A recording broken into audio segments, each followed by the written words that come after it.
Welcome to the Mike and Mehrdad Show with Professors Michael Mayer and Professor Mehrdad Kia. Professor Mayer is a professor emeritus of the University of Montana. He graduated magna cum laude from Duke University in 1974 with 2 bachelor's degrees in history and English. He earned a master's in history from Duke in 1975 and took his doctorate in American history from Princeton in 1984. After nearly 40 years of teaching, Professor Mayer retired in 2022 from the University of Montana, where he taught modern American history, intellectual history, the history of American law, and the history of the American Civil Rights Movement. He is the author of several books on these topics, including multiple textbooks and several works on the 1950s and the Eisenhower presidency. Sitting next to Professor Mayer is his good friend and colleague, Professor Mehrdad Kia, who is an active, in fact, very active professor at the University of Montana, where he sits as the director of the Department of Central and Southwest Asian Studies. Born in Iran, Professor Kia earned his PhD from the University of Wisconsin-Madison in 1986. He teaches an impressive variety of courses, including Iran Between Two Revolutions, Modern and Classic Islamic Civilization, the Silk Road, and the intellectual history of nationalism and revolution in the Middle East. He is a highly popular and charismatic lecturer and much beloved by his students. Professor Kia is the author of a trove of books covering, though by no means limited to, the Ottoman Empire, the Persian Empire, the history of authoritarianism in the Middle East, and the intellectual history of Kurdish nationalism. And you may find links to Professor Kia and Professor Mayer's books in the description below. As shall soon be apparent to our viewers and listeners, Professor Mayer and Professor Kia each command a profound depth and breadth of knowledge regarding their respective fields of history, and both men are an endless font of valuable historical insights. Moreover, between these two scholars, we have an expert in both domestic history and history abroad, a rare combination in the world of podcasting. And today, Professor Kia and Professor Mayer wish to discuss current events in the Middle East. Professors, there's so much going on in that region. The past few years have witnessed significant disruptions to geopolitical relationships in the area, the Israeli-Palestinian conflict, the Houthis' attacks on international shipping and U.S. Navy vessels, as well as the recent fall of Assad, just to name a few. It's as if the entire grand chessboard of the area is being rearranged. So where would you like to begin? Go ahead, Mike. I was going to say, first of all, thank you for the introductions. I wish my parents could have heard that. My father would have loved it. My mother would have believed it. Mehrdad, why don't you there's been so much that's just gone on the last couple of days. Why don't you just kick us off with what seems to catch your attention? Well, Ben, thank you very much for the invitation, very kind invitation, and for your very generous introduction. Really appreciate it. It's really an honor and privilege to be with you. But again, with Mike, as you know, we have this show on the radio twice a month.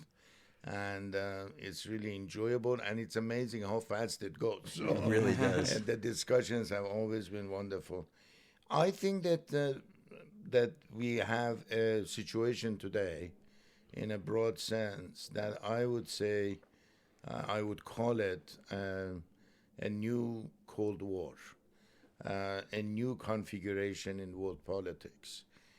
On the one hand, you have the emergence of China, and next to it, Russia as its closest ally. And then less powerful states, minor, major, depending on who you talk to. But you have North Korea in East Asia as an ally of this new alliance, new configuration. You have Iran in the Middle East and its proxies, Hamas in Gaza Strip, Hezbollah, the Party of God in Lebanon, and the Houthis in Yemen.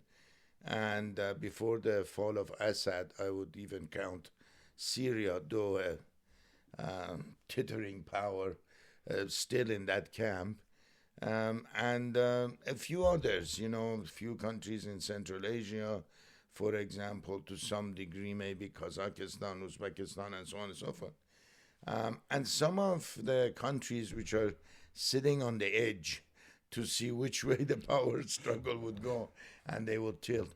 But in that context, I think we can analyze the situation in the Middle East as Iran, the Islamic regime in Iran, being one of the sources of instability, but backed by Russia and China in essence, and causing a great deal of havoc, not only for Israel, but also the United States, and also the Arab allies of the United States, Saudi Arabia, Persian Gulf states, especially Kuwait, United Arab Emirates, Saudi Arabia, and so on and so forth. In this kind of larger global context, if we look at very carefully, you also have an issue.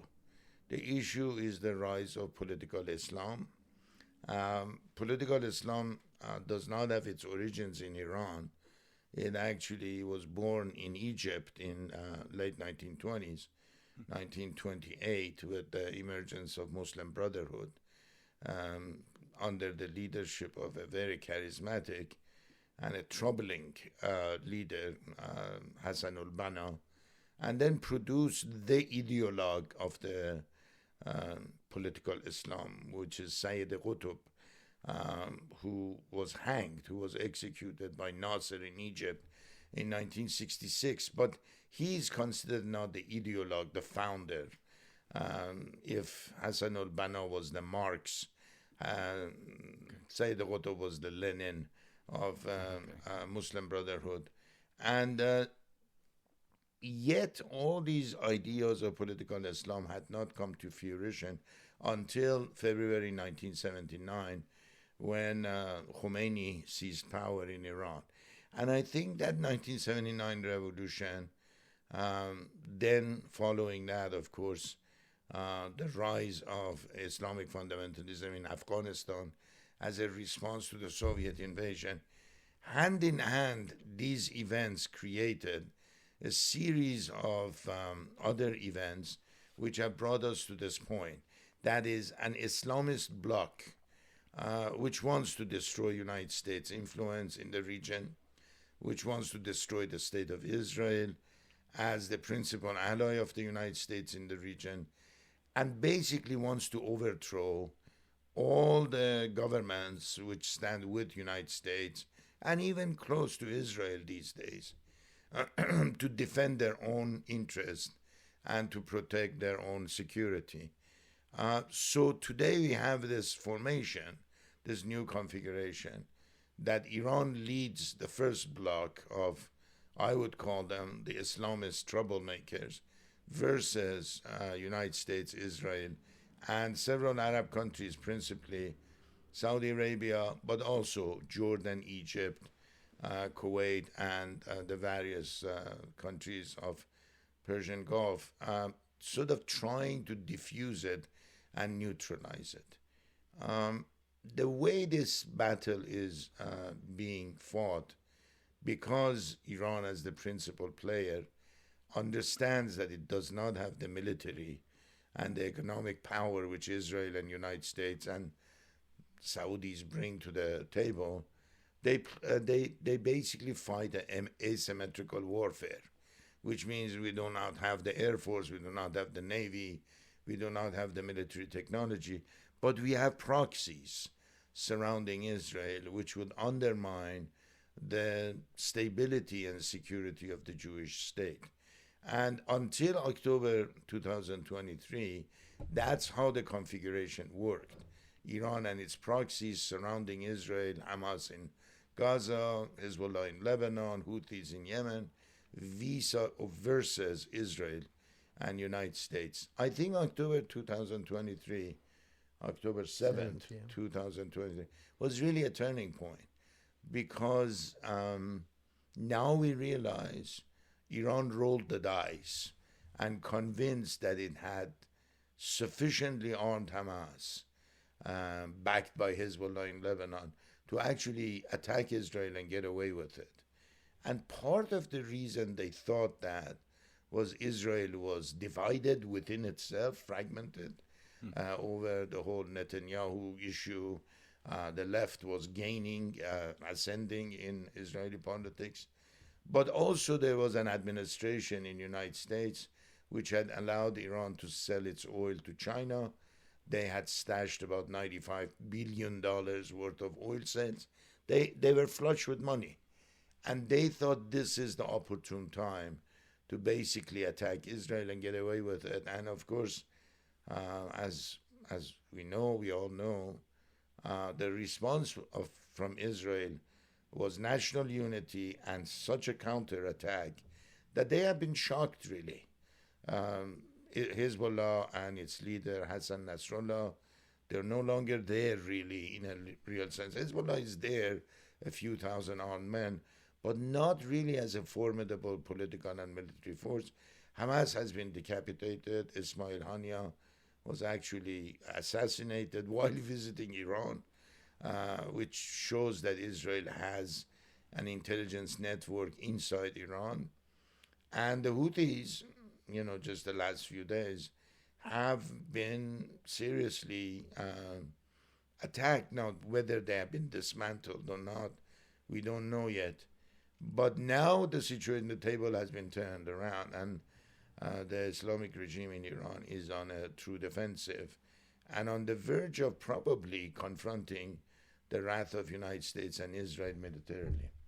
Yeah, they are, and the Israeli strike on Iran pretty much stripped them of their air defenses. So they're now sitting in a situation where they're, if the United States or Israel were to launch an attack, they're not completely defenseless, but their ability to defend themselves is enormously diminished.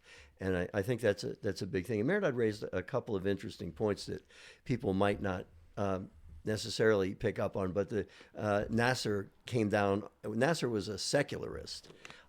He was a pan-Arab nationalist, but he was a secularist, and the Muslim Brotherhood was a disruptive force for him, and which is why he sought to suppress it. And the other point that Mehrdad made, which is I think really worth elaborating, is that Israel did seem divided, and maybe Israeli politics always seems chaotic, but it seemed particularly so in the lead up to October 7th, and we're still seeing aftermath. I mean, Netanyahu, this business with Netanyahu wanting to fire the head of Shin Bet, which is their equivalent, more or less, of the FBI. Mossad is very famous. That's their sort of CIA, but the Shin Bet is kind of the FBI, and that controversy is over responsibility and the failings that led to October 7th.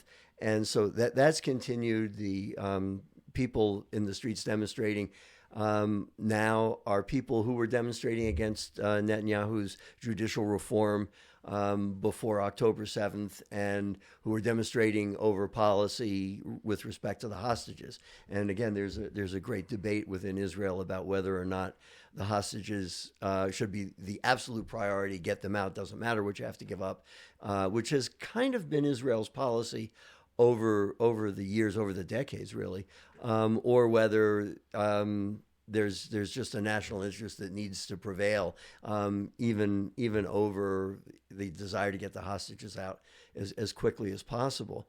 But I don't know if most people listening are aware, but the issue of judicial reform has come up again now that there is an opposition to Netanyahu over this. Although this morning, Ben Gvir, who was the former minister of defense, is basically, I think there's a slightly different title for it, but he's back into the cabinet as Netanyahu's reassembling his coalition as best he can, not only to face a budget, but to face off opposition.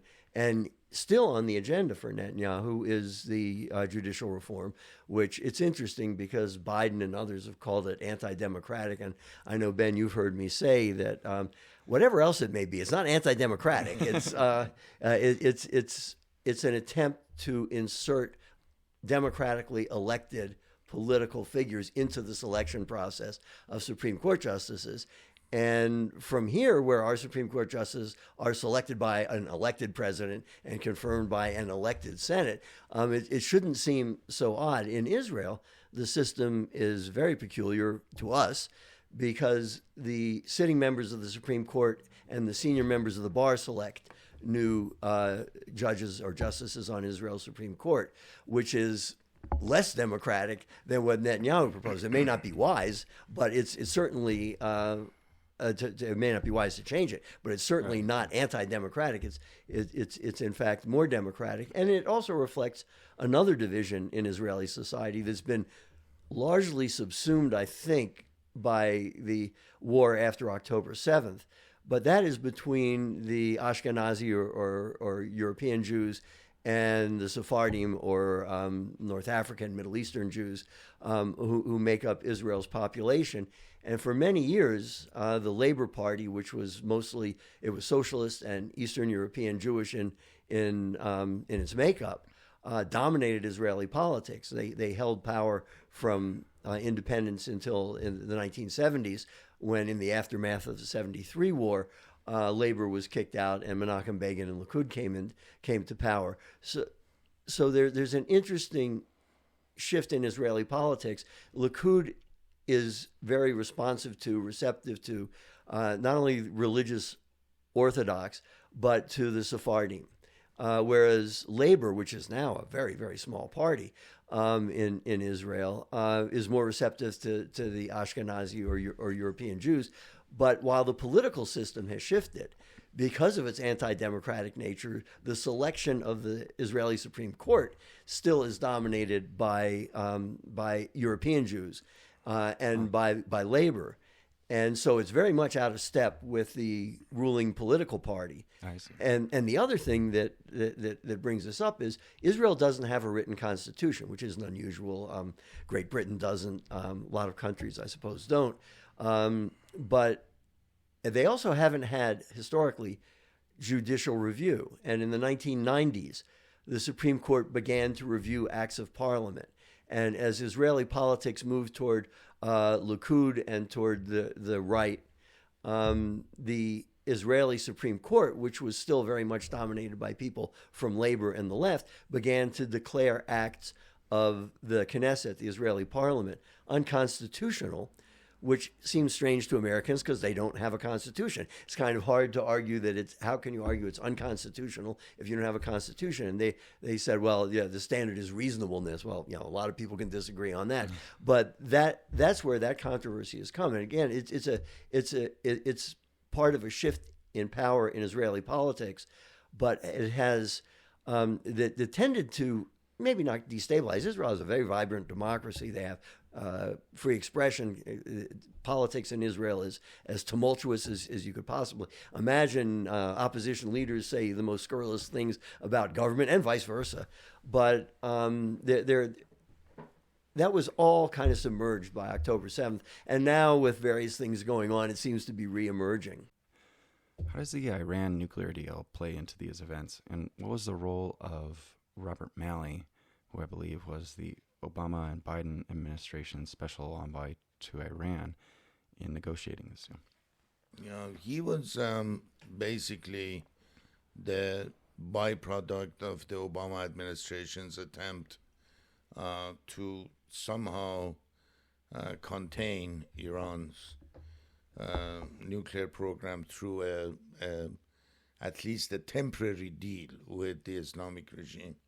And I say temporary deal, and that was, I think, the foundation of the problem. It was never viewed as a long-term or permanent agreement. It was just a temporary delay of about 10 years for Iran to fully develop its nuclear capabilities. It happened also in the context of major uprising in Iran after 2009, especially June 2009.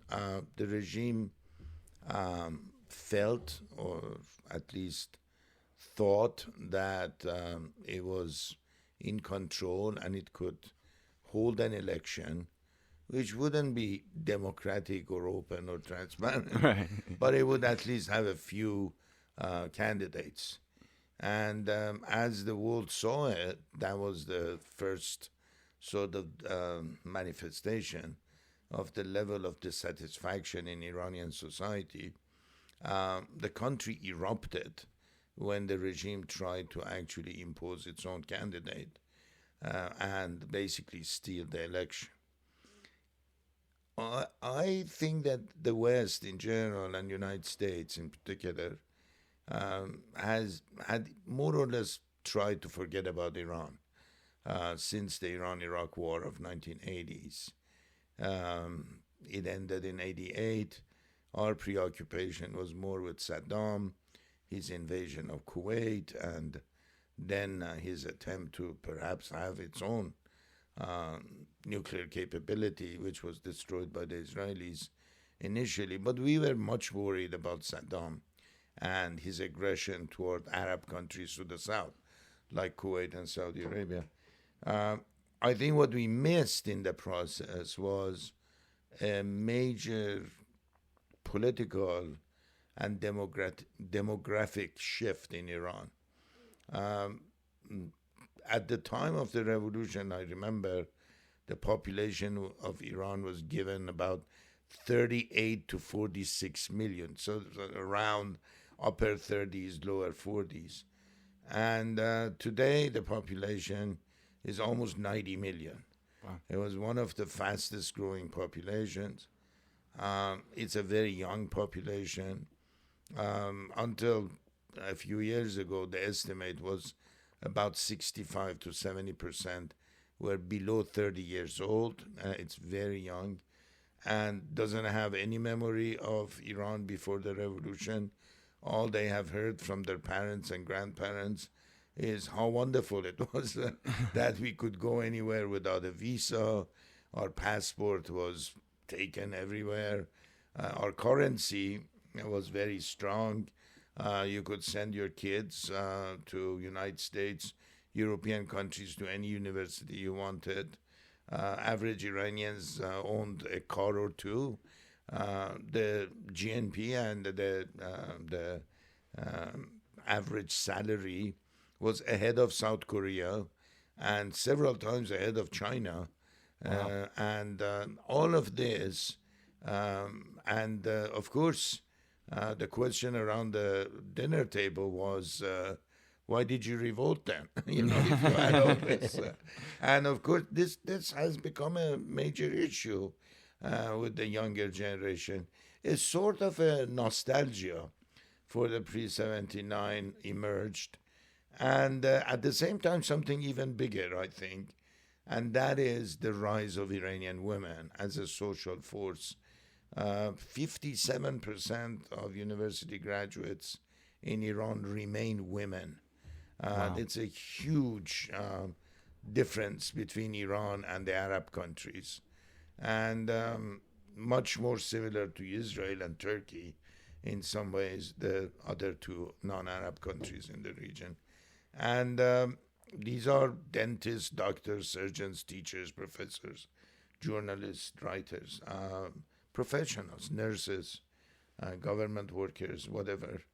And in a society where an Islamic regime wants to impose a segregated system, especially within the context of legal rights, they felt not only alienated but discriminated openly and in an completely unacceptable fashion. So in 2009, you saw for the first time Iranian women kind of taking the lead against the regime. And more recently, in the last few years, in the so-called Mehrdad revolution, after the regime actually detained an Iranian Kurdish woman, Mahsa Amini, and she died in custody. Right. The country just exploded, and millions of Iranians came out. But the slogan of that, of this more recent uprising, had changed from 2009, "Where is my vote?" To "Women, Life, Freedom." Wow. Okay. And so this sort of the last 9-10 years has seen a major shift in terms of the radicalization, the overwhelmingly opposition of the society, which is estimated by the government as being somewhere between 85 to 90% of the population. Slippage in the Iranian parliament by one representative. If the elections were held today, we would probably be lucky to get 5% of the vote, and that would be those who are paid by the government for their jobs. This has really created a situation that you have a supreme leader who is becoming increasingly more distant from his own for his own people. He lives in a bubble, and the way you listen to him, he almost doesn't psychologically sound like a very well person. You know, I think he's surrounded by yes people, no, everything is great, don't worry kind of situation. And the Revolutionary Guards, which is basically his militia, and intelligence networks, which keeps him in power, and an entire ocean of people who want him to be gone yesterday. And now we are on the eve of Iranian New Year. We were just talking. Tonight at 3 o'clock in the morning, spring arrives. That's the Persian New Year. That's the Iranian New Year. And the Wednesday before, which was today, their time yesterday, they have a festival which is jumping over fire, which is spontaneously people gather. They set bonfires, they jump over fire. This is an ancient celebration. It's a fire celebration, which clearly tells you it's a Zoroastrian tradition, goes back to pre-Islamic ancient Iran. And I could not believe my eyes, because the regime tried to contain it again, arguing that we are in the middle of the month of Ramadan. It's an Islamic fasting month. And everybody came out eating and jumping over fire, which is very interesting. There was no political slogan, but that action on its own gives you a sense where the people are. And the regime cannot do anything because of the level of the quantity that is on the streets, young, very energetic. And what was amazing, the images I received, not a single woman in all these crowds had any Islamic veiling. Wow. And they have tried to impose this draconian, you have to cover yourself. It's gone.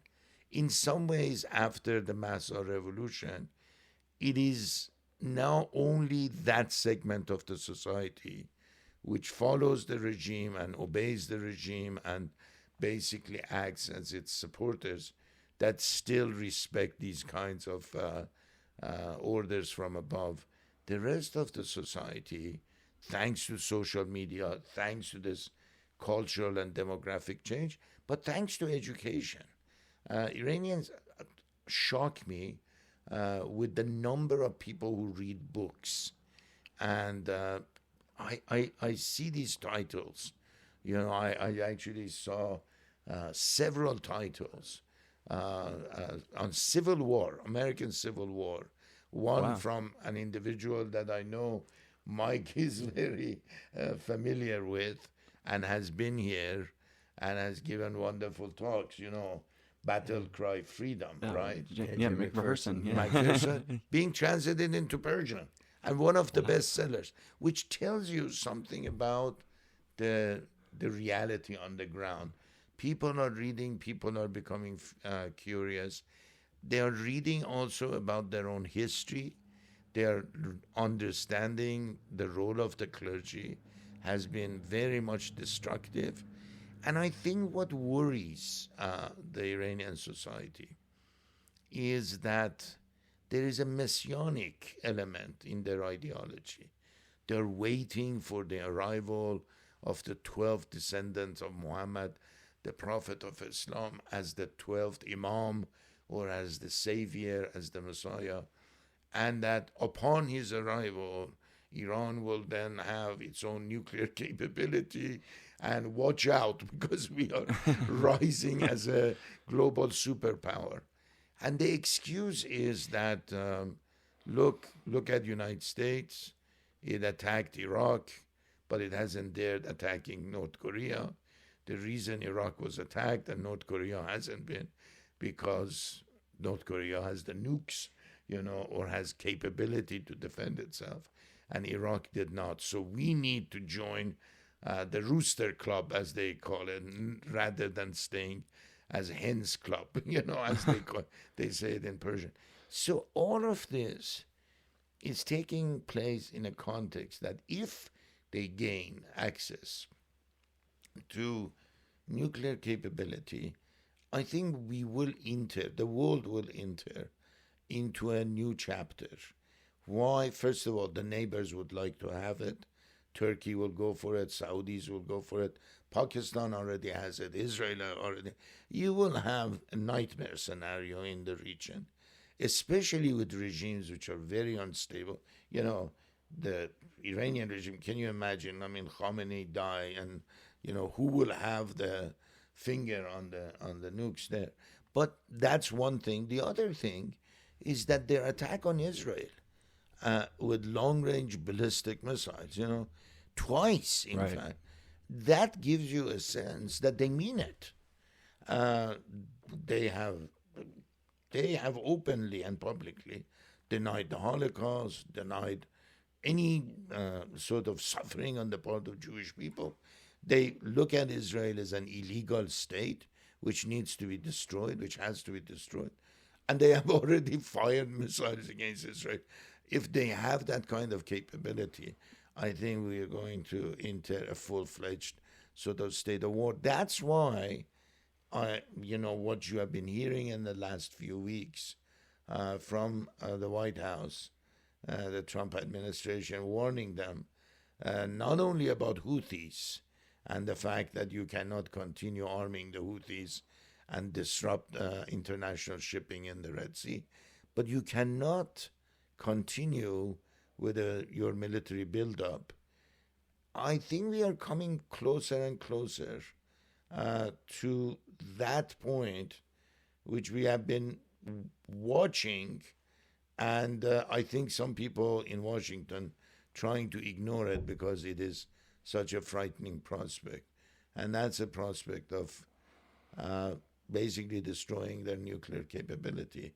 I think we are coming very close to that. Yeah, and I think that one of the things that is so important to consider in that context is when Iran was moving toward a nuclear weapon, the Obama administration was not only concerned, as Mehrdad said, about at least temporarily postponing that, they also were looking to reorient American policy in the region. They were looking to make some sort of accord or some sort of rapprochement with Iran as a kind of a Shiite balance to the Sunni powers in the region, led by Saudi Arabia, and that that balance of power would be an occasion for Obama to withdraw the United States from the Middle East to the extent that it had been there, and that's what led the Obama administration to turn a cold shoulder toward the Green Revolution, which Mehrdad mentioned,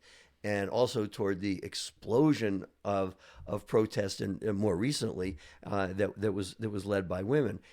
And also, when you think about, Mehrdad talked about launching ballistic missiles, which is one thing, but in conventional forces, think what would have happened had there not been a nuclear shield behind Israel. And if you put that nuclear shield behind Iran, the restraint that they have had to exercise, I mean, there are already Iranian forces in Syria and elsewhere around the region.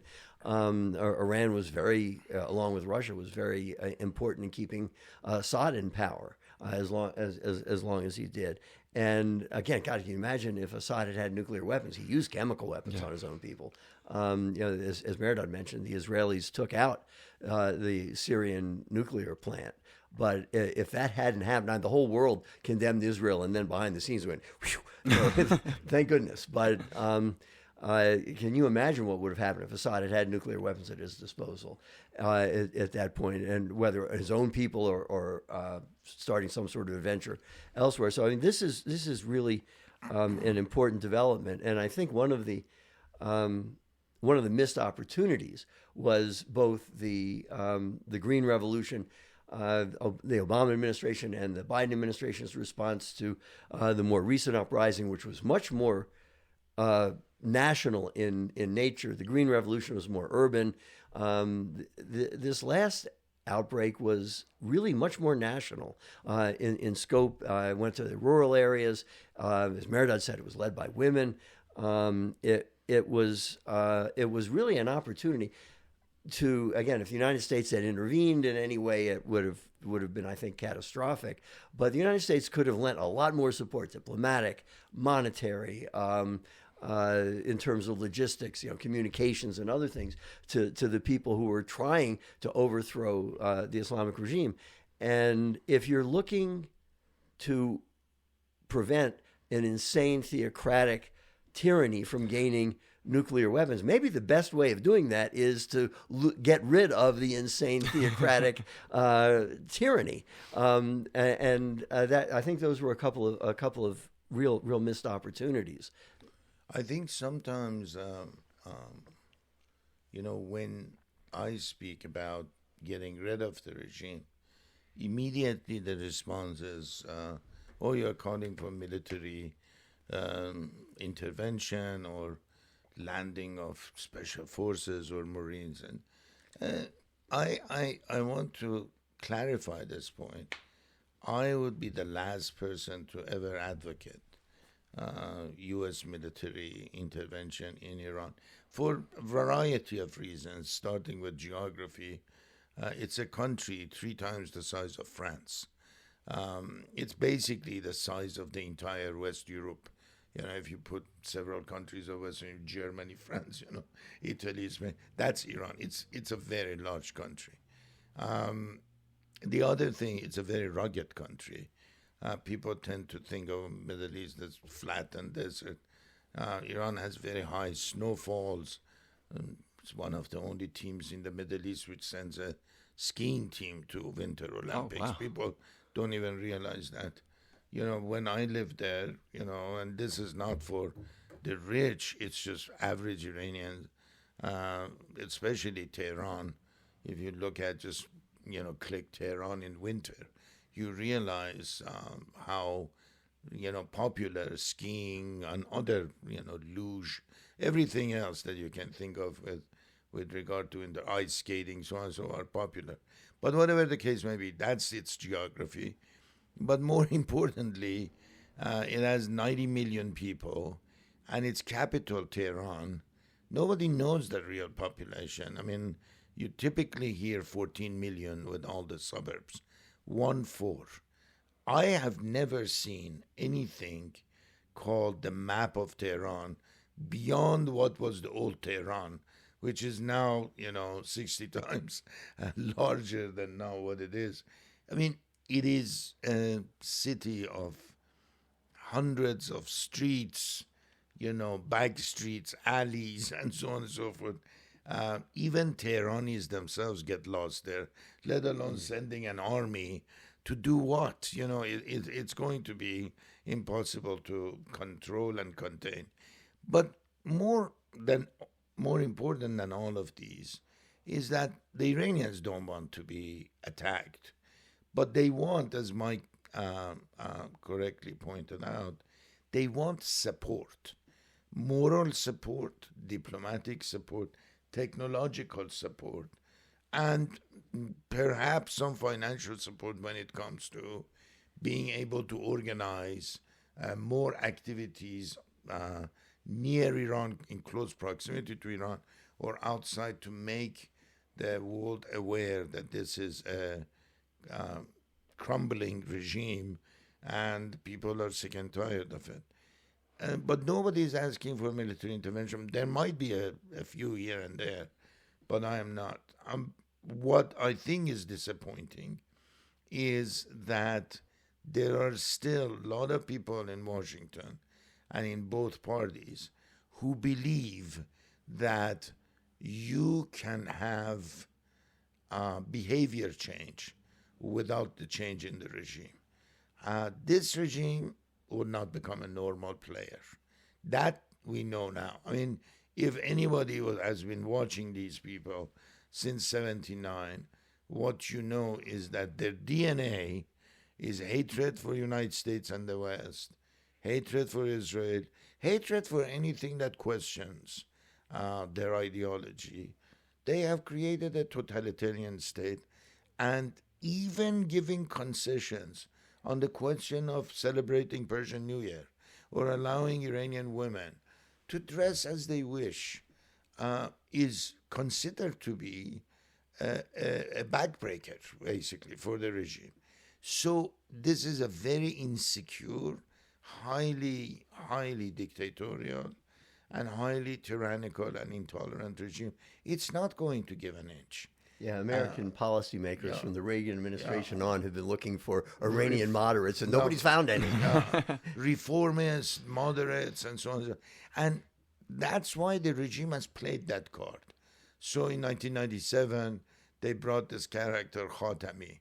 They called him a reformer, a moderate. It's fascinating. During Khatami's presidency, more Iranian opponents of the regime inside Iran were murdered and assassinated than any other time. So they give this kind of smiley face, dialogue of civilizations. He called it "Let's talk." He actually contemplated a discussion, maybe a conversation with President Clinton. President Clinton at the time thought, wow, Khatami might be the guy that we have been looking for, the moderate. He had gone to United Nations to give the annual speech, and he was told that Khatami was coming in this direction. The entire American delegation waited. You know where Khatami went? He hid in the man's bathroom to avoid Bill Clinton. Wow. Because he was told from Tehran, that you cannot speak to the President of the United States. Just hide somewhere until he goes away and then come out and go back to your hotel. This is the kind of regime we are dealing with. And fundamentally, I think what they see, and I know it's a bit maybe bizarre for American listeners to really believe in this, but they actually view Iran. The more I've looked at their behavior, I'm convinced they view Iran as occupied territory. That is, their thought is not Iranian or for Iran, that we have come here, how can we help the Iranian people, create prosperity, create jobs, create more freedoms, and so. That's not Iran is a base to export a revolution. We have occupied Iran. Now let's go to Iraq. Now let's go to Lebanon. Now let's go to Yemen. Now let's go to Afghanistan. Iran is basically the operational base. It is not a nation state in their eyes, because they are a globalist movement which wants to create a Shia Islamic caliphate under the leadership of Khamenei in the world, and that's what the vision is for the future. This leads me to another question, because I've heard both of you say that the primary conflict in the Middle East is the battle between Shia and Sunni Islam. So I was hoping you guys would like to elaborate on that. And I think this is what Mehrdad has been saying this for decades, and it seemed to be becoming true. It seems to be clearly demonstrated in recent years, particularly with some of the conflict between Saudi Arabia and Iran. But most American policymakers have looked at this. Well, the real problem is the Israeli-Palestinian conflict. If we can just settle that, and as Mehrdad points out, that would settle one thing, but it's not going to settle the larger issues in the Middle East. And I think that's absolutely right. There's shockingly little sort of recognition of that. I think a little more so in recent years, but it's been underappreciated for a very, very long time. And it may be part of the reason why we've been so unsuccessful. One of the demonstrations of that is the Abraham Accords, in which the American government was able to broker agreements between Israel and several Arab nations without first settling the Palestinian question. And you can make a good argument that if that process had been allowed to continue, that maybe then there would have been a better basis for reaching some sort of accord between Israelis and Palestinians. But this other underlying conflict is there, and it's one that needs to be recognized in any formulation of policy. As I said, the Obama administration had some recognition of that, but I think they read it completely wrong. They understood that there was this rivalry. They thought, well, if we can get some sort of balance of power there, then we can withdraw and everything will be fine. Well, not really. I think if you asked an average Iranian, not somebody who's an expert or who has read, what do you want? In the end, if your country's foreign policy changes, they would immediately say a few things. First of all, we don't want to have anything to do with Russia. Russia has always been a very negative force in Iranian history. In the 19th century, Iran lost a good part of its territory to Tsarist Russia in two major wars and two humiliating treaties, Golestan and Turkmenchai, 1813 and 1828. There is a deep, if I wouldn't call it hatred, but a deep sense of resentment in the Iranian political mindset toward the Russians. Why is it that our closest ally is Putin? This aggravates and truly upsets, I think, a lot of Iranians. First. Second, we do not have common borders with the state of Israel. We are not Arabs. Why are we in a hostile relationship with Israel? Doesn't even make sense, especially when you go back to the Persian history. In fact, the relationship between the Jewish and the Iranian people, not always, but for the most part, was a very warm and close relationship. And this goes back to the time of Cyrus, the founder of the Persian Empire. Wow. Who entered Babylon, found Jews in captivity, and liberated them. And that's why his name is mentioned in the Old Testament as the Anointed One. So the Iranians take a huge amount of pride in the fact. I went to school in Iran myself, high school. My class itself, we had 6 fantastic Israeli, not Jewish. There were a lot of Jewish Iranians, but 6 Israeli classmates I had. We played soccer together. We hugged each other every time we scored. Their parents were there working on various agricultural projects, military projects, question of water projects, because both countries were very worried even in the 1970s in terms of access to water and so on and so on. The Israeli community in Iran was large, in terms of collaboration. And every Israeli leader, from Moshe Dayan to Shimon Peres to Yitzhak Rabin, they had visited Iran. And Iran was the only country which basically had accepted and recognized the state of Israel's status quo. The Arab world had rejected. And the question today is, what was wrong with that? At the same time, when I was there, several Saudi kings visited Iran. They would kiss the Shah, they would hug. There was no Shia Sunni business. Why? The Shah was a secular. He could care less whether you were Sunni or Shia. You had to maintain a good relationship. At the same time, the Shah actually enjoyed a very good relationship with Soviet Union, while he was viewed as a very close ally of United States. So when you talk to the average Iranian, what was wrong with that picture? Having a very warm relationship with Israel, but maintaining a cordial relationship with Arab countries, especially in the Persian Gulf region, in our neighborhood. The only 2 Arab countries they could not get along was Nasser in Egypt, because it was an Arab nationalist government, and the Baathists, the Saddam Hussein regime in Iraq. And even that regime finally came around, and he came to Iran and more or less a kind of apologizing because the Shah started arming the Kurds in northern Iraq, and Saddam realized that was not the battle he wanted to fight. But whatever the case may be, the question is, why should we be in a hostile relationship with the Arab world, with Israel, with the United States, and throw ourselves in the arms of Putin as our savior? The foreign policy for a country which supposedly had a revolution to get rid of a quote-unquote puppet Shah clearly shows that today, in fact, Iran is far more of a puppet of Russia and China than it was ever in the 1960s and 70s. And some of that resentment is really apparent when you look at some of the work that Mehrdad did early in his career, which is a long time ago now. We're old men now, but he wrote about Persian intellectuals and their concern about nationalism and their debates about whether Islam was compatible with modernization and so on. But the thing they were worried about, they're all looking north.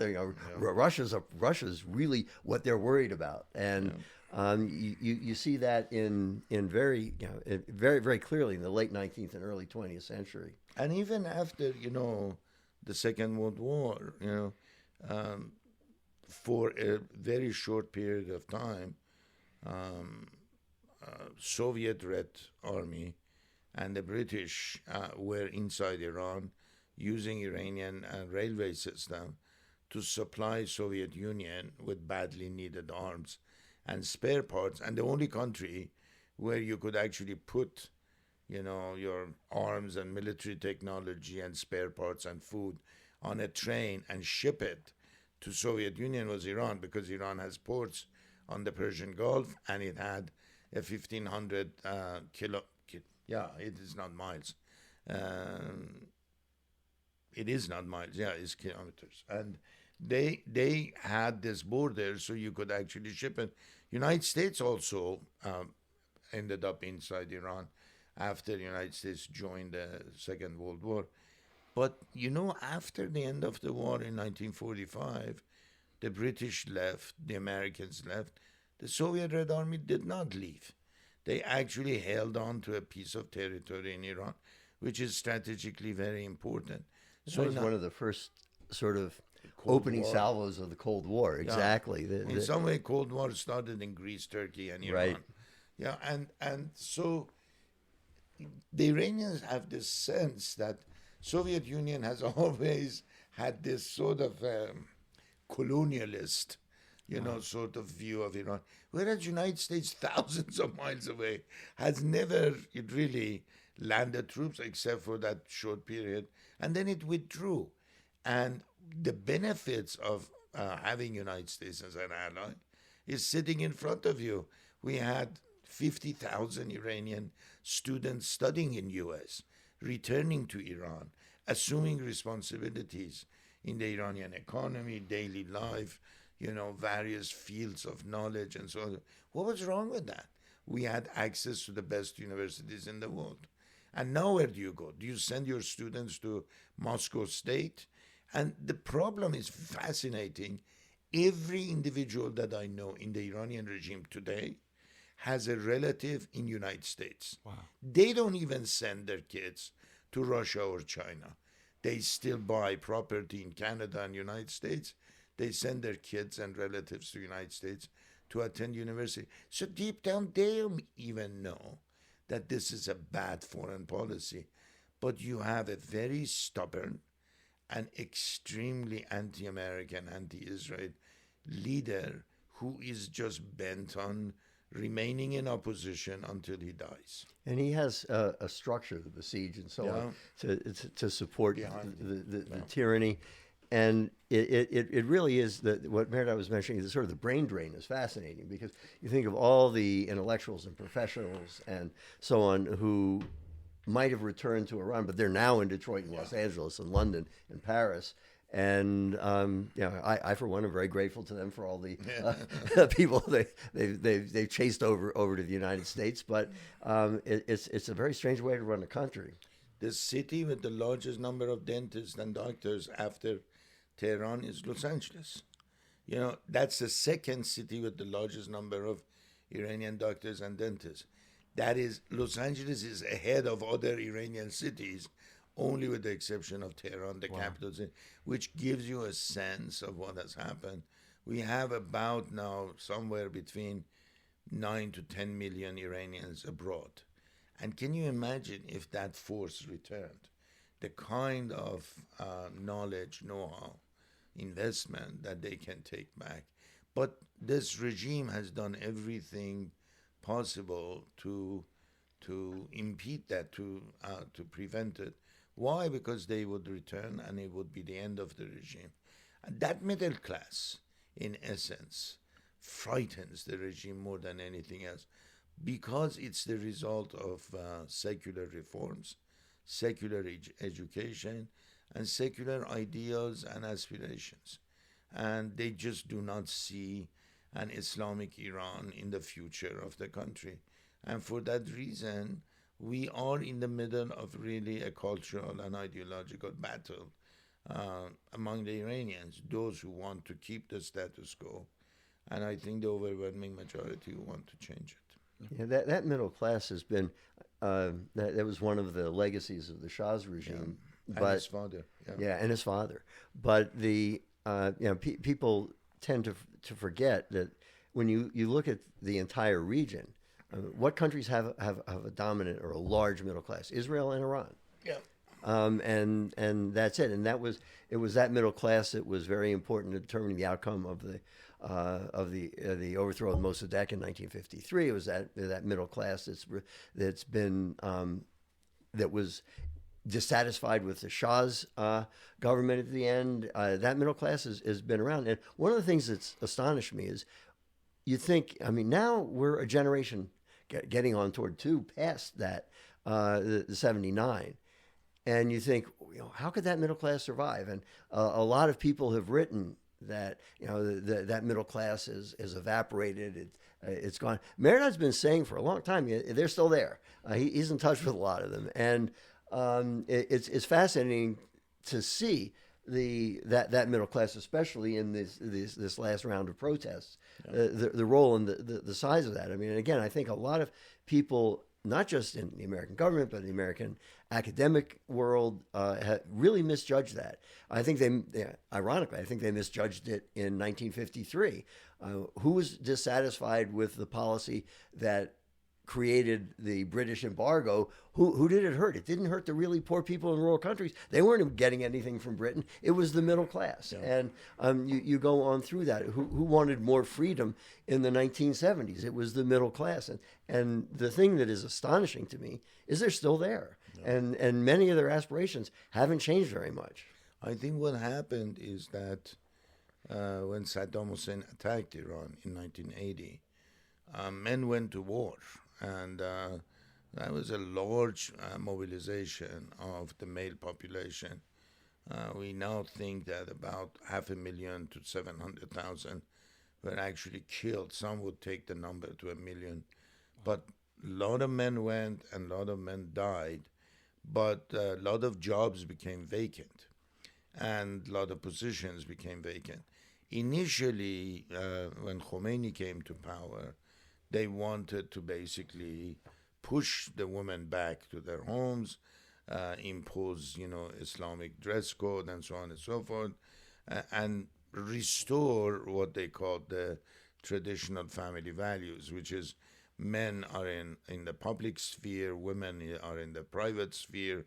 The principal responsibility of women, according to them, was to, give birth and raise children. And it's for men to run, the government, the business, and the rest of it. And so the segregation of sex is based on functions, social functions. With so many men at war, they realized they needed women. And by then, over 35, nearly 40% of the labor force, thanks to the Shah's reforms, was already women. So during those 8 years when the war was on, actually the number of women increased in the workforce and more women attended universities, and they couldn't stop it because they needed it as well. And by 88, Khomeini was dying, and it was too late to reverse the process. So that process has continued more colleges and universities. But the issue is that they have tried to make life so miserable, and the rules and regulations, especially in public appearance, marriage laws, so one-sided that so many women, dejected by these highly oppressive rules and regulations, decided to leave. And when they leave, the family leaves, because Iranian women are very central to family life and culture. And they left out of situations that are amazing to some people in the West. My mother always told me that she was highly educated and very bright at the same time. She said that she was going to visit her mother, my grandmother, and she was surrounded by these Basijis, the street thugs who worked for the government, and she said, "What do you want?" Because by then, everybody had put a scarf, at least a long coat and a pants, so you can't see anything. What is it? And he said, no, that's not the problem. The colors you're wearing are too happy. You have to go and put back some gray, black, brown, and so on and so on. You have some orange and green and yellow. That makes it too colorful. Wow. Can you imagine? It was to that degree. And when you are being told on the street that even the color of your dress is unacceptable by someone you do not know, that forces a lot of people to think about whether I want to actually live here. Yeah, but it also is the key to understanding why, with so much discontent, the regime has been able to retain power. Yeah. Because the analogy that comes to mind, I know any analogy to Hitler and all is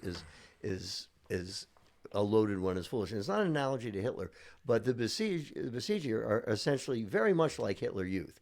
They're taken away from their parents very young. And indoctrinated, and they're the shock troops, and I think there was a serious question when this last round of demonstrations was in the streets whether the Iranian army would actually fire on their own people. But there's no question about the Basiji; they would fire, and these guys, as Mehrdad described, they're not only thugs, but they're violent, they're indoctrinated, they're really a dangerous sort, and that will keep people within bounds until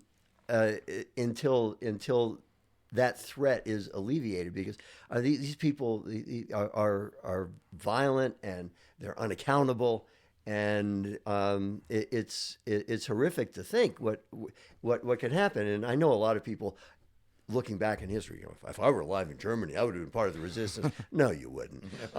It was terrifying. It was dangerous.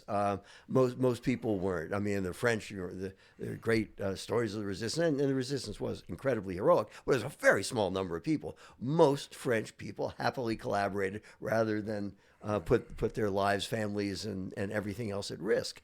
And this is the dynamic. When Mehrdad says it's kind of teetering on a razor's edge, this is the dynamic that's balanced there. The discontent of a large number of people and the power of an effectively totalitarian regime with an effective sort of strike force, or sort of cutting edge force, willing to attack its own people. It's very interesting. So this is a new development, but I think it might be interesting for those who listen to us that in this last so-called mass uprising, more recent one, even elements within the Basij and Revolutionary Guards, which are the most loyal, they actually began to express their hesitation to go on the street. Wow. And for the first time, you had cracks. And it was very interesting. They detained a very prominent journalist who had worked for Khamenei, and he had resigned in protest. This is when you see the crack is getting closer and closer. And he was detained, and then he told his audience later that in detention, they actually apologized to him and said, "We have no interest in keeping you." and we will let you go, but it's just that we are doing our job because we need our salary. But the most recent development is that the regime becoming aware that even its most loyal forces are sort of teetering on the edge of refusal, has now created a new force made out of Afghan refugees.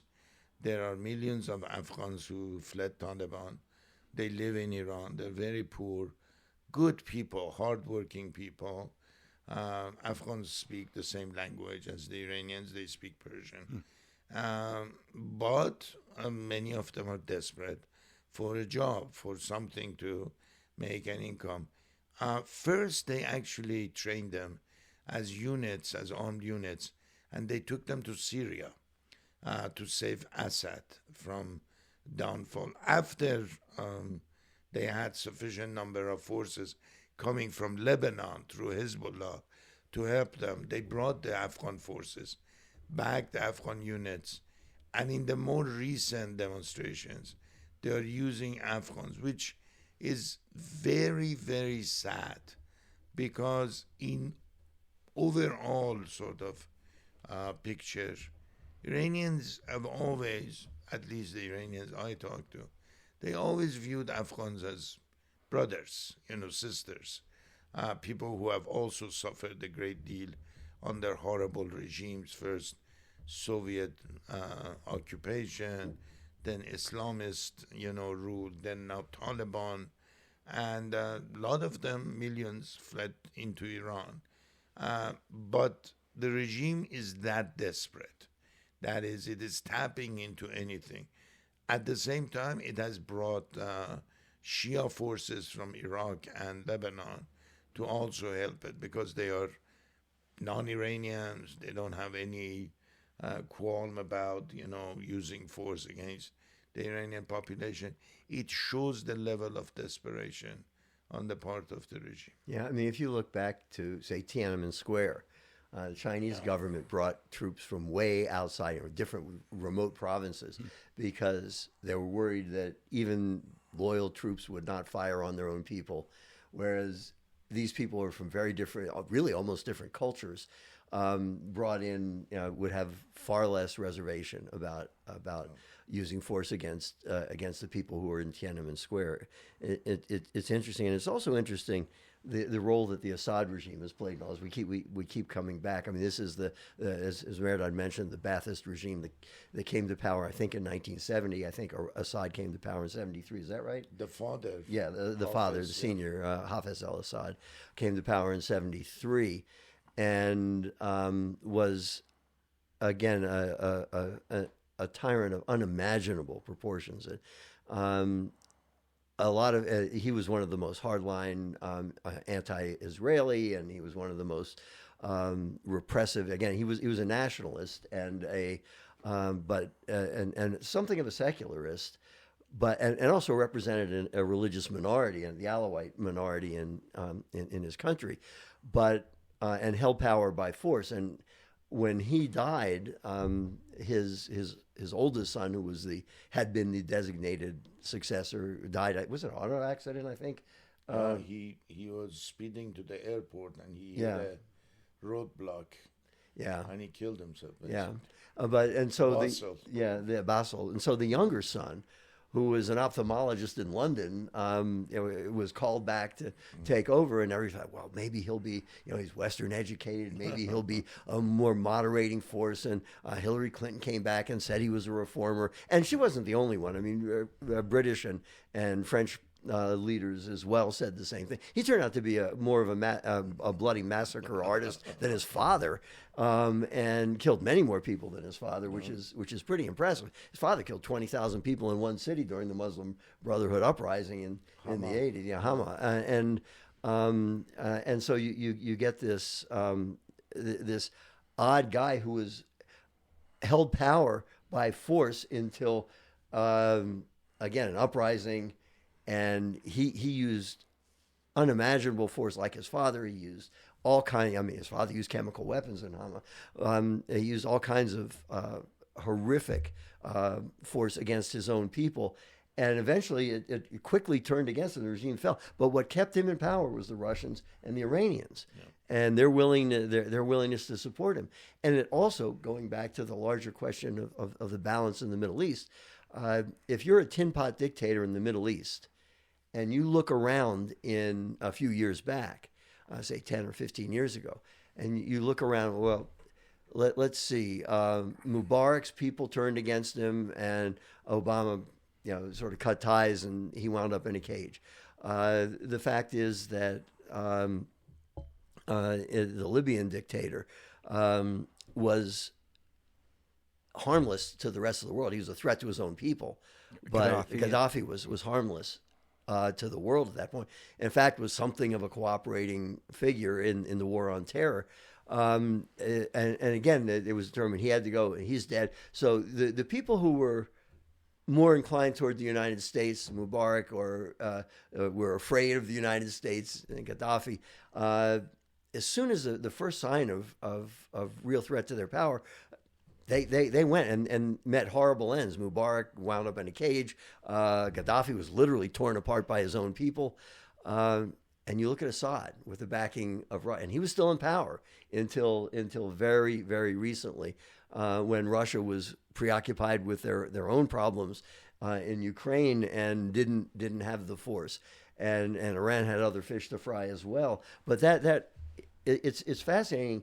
Most of us didn't look at it that way, but how important the Assad regime was as a base for the warm water port in the region for the Russians, a country with the borders on Israel for Iran. It's astonishing how significant that country and that regime was in this whole linchpin, and how much that has changed. I think the lineup of events always help us understand. First, Russia, which was backing Assad, especially in the air, from the air, it fell into the Ukrainian trap. I mean, they have been humiliated, though Putin would not show it, but they have been soundly, I think, defeated, though Russia would not admit to it. But Putin was in big trouble. Iran was in its own, economic and social problems. But also remember that after October of 2023, Israel basically paralyzed Iran's allies, especially Hezbollah. So Hezbollah, which was on the ground in Syria, had to rush all its fighters to Lebanon to sort of keep what it was left of it because of Israeli attacks. And I think the country which proved to be crucial in this, Turkey, which was very, very angered by Iran's involvement in Syria. Syria does not have a common border with Iran. Syria is in the underbelly of Turkey with 1 million Kurds, and Turkey has been worrying about this, saw an opportunity that since Israelis are bombing Hezbollah to submission in Lebanon, why don't we go from north and do the same thing to the Kurds in northern Syria and get rid of this guy, Assad, and meanwhile get rid of the Iranians, who shouldn't be here in the first place. So though Israel and Turkey were not collaborating hand in hand, they basically got the message that getting rid of Assad serves their national interest. At the same time, it allows Israel to feel a little bit more secure as far as the threat from the Syrian regime. And Turkey thought that it has a much bigger say now, so they can actually get rid of the Iranians. And the Russians read the writing on the wall, and they basically got out on their own. So you add a huge, huge change in configuration of power. Assad on his own, I should say, is not such an important player. But in this configuration, he tilted the balance in favor of Russia and Iran.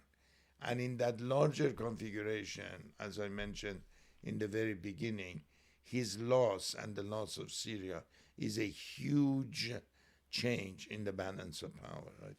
Yeah, and it also is a challenge because who knows? I mean, Al Golani is now doesn't go by as Nam de Guerre anymore, but what is it? Was it Al Sana? He is Ahmad Shara. Yeah, Shara. That's right. Thank you. The his background is in Sunni jihadist terror, and so he's not exactly who the Israelis would love to see in power in the north, and yet he's come on as something of a peacemaker and a coalition builder. I think that remains to be seen. I don't think I would trust him with bus fare until I saw something much more concrete. But it's as Mehrdad keeps going back to. It's a very interesting point because it's a real point of transition. Syria is very key to that. This is clearly the old order is no longer in place. And what will replace it? Is it something worse? Is it something more unstable? Is it a pathway to stability? Is the problem facing policymakers in Europe and America, and indeed in the Middle East and the rest of the world? I think, my basically concluding statement on this is that I think that the eagle with, two wings, in some ways, Iran was the eagle, and one wing was in Lebanon, Hezbollah, the other wing was in Hamas, in Gaza, and even a little bit of extra wing with the Houthis in Yemen. Those wings have been clipped now. Yeah. Clearly neutralized. They just do not pose, though they are threats, I would not dismiss them as completely non-existent. But they have been diminished as effective by the Israelis, and the result is that Iran feels the blowback now. That it is very isolated. It has been weakened significantly, and remember, part of the reason they actually gave, I still believe, and I think the documents the Israelis are unearthing or discovering in those tunnels below Gaza clearly show that actually the order for attack on October 7th went directly from Iran. And I think that, and in return for what? In return for a significant amount of financial and military investment behind both Hamas and Hezbollah. I mean, the leaders of Hamas received significant amount of money. The two Palestinian groups, Islamic Jihad and Hamas, received something close to 1.2 or $3 billion in several years. That's a huge amount of money, and I think the idea was that that very week in October, as Mike also alluded to, you had the extension of the Abraham Accord to a peace between Saudi Arabia and Israel. And if that peace had become a reality, the strongest, the wealthiest Arab country having peace with Israel, it would have basically ended, for all practical purposes, the Arab-Israeli conflict, except the Palestinian part of it, which will probably simmer for many years to come. But at least the conflict with the Arab world would have more or less disappeared. And the timing was incredible. The timing was to prevent the signing of any peace accord between the Saudis and the Israelis. And that disrupted the entire process. And why? Because Israel had been attacked, Israel had to respond, and the death of Palestinians made it impossible for the Saudis to sign in the middle of a war between one Arab group, namely the Palestinians and Israelis, to go and sign a peace treaty. That just doesn't happen. So now we are back it was delayed, but the results of it is that we can at least be happy once in the Middle East to say that thanks to the response that these proxies have received, they have more or less been dismantled or diminished. And we can now go back and talk about a peace accord. I have a feeling that we will have a very important visit by President Trump to Saudi Arabia very soon, followed by a visit to Israel. And I think both sides are being encouraged to restart the peace process. And once the Saudis sign that peace accord, more Arab countries will join. And I can see this. And that's why I think the Trump administration is doing everything to isolate Iran so it would not disrupt the peace process. And I have a, hunch almost that in these conversations with Putin, one of the discussions is, we do not want you to stand with Iran if you do not support the Iranians, and we can isolate them maybe to the verge of even collapse. We might be a little bit more helpful with you in Ukraine. There is something of that I'm sensing, I think. Yeah, and I think also, American policy has, again, had a lot to do with the disruption of the Abraham Accords. If you remember when Biden first came in, he said he'd make Saudi Arabia a pariah and so on. And then when we needed Saudi oil, his energy policy wasn't proving as effective as he had hoped. He turned to the Saudis, who basically turned a cold shoulder to him. If you call people pariahs, they're not likely to come to your aid. You come rushing to your aid when you need it. And that postponed things. And as Mehrdad said, I think that it was one of the intentions of the attack on October 7th, and it was one of the successes, at least temporarily, that the Saudis did not feel able to come to some sort of agreement with Israel to come to full recognition. But while this was at war, but I think that has receded somewhat. And it's also true that with all the sanctions on, Iran was not in much of a position to aid the Hamas or Hezbollah all that much. Lifting sanctions in an attempt to get them back to the table to renew the Iran nuclear deal gave them a lot of money, which, as Mehrdad said, flowed directly, a lot of it, to Hamas and Hezbollah and the Houthis. And the same thing's true with the pressure on the Saudis who were fighting the Houthis to stop, because people were being killed, and they were. But again, this enabled the Houthis to establish the base from which they're now causing an awful lot of trouble. And so sort of the swings of American foreign policy have influenced this development as well. And I guess kind of related to what you guys have just discussed, the Alawites are Shia, correct? And but they're a minority sect. Yeah, they're a minority. Alawites are a bit more complex. Okay. You're absolutely correct that the name Alawite, followers of Ali, the cousin and the son-in-law of Muhammad, the Prophet of Islam, gives them a sense of Shia sort of identity. In reality, however, this claim to be a branch of Shia Islam was a convenient sort of cover in order to save them from more deadly attacks by the majority Sunni Orthodox population. When the French discovered them after they took over Syria after the First World War, they were shocked by some of the customs, traditions, and practices of the Alawite community.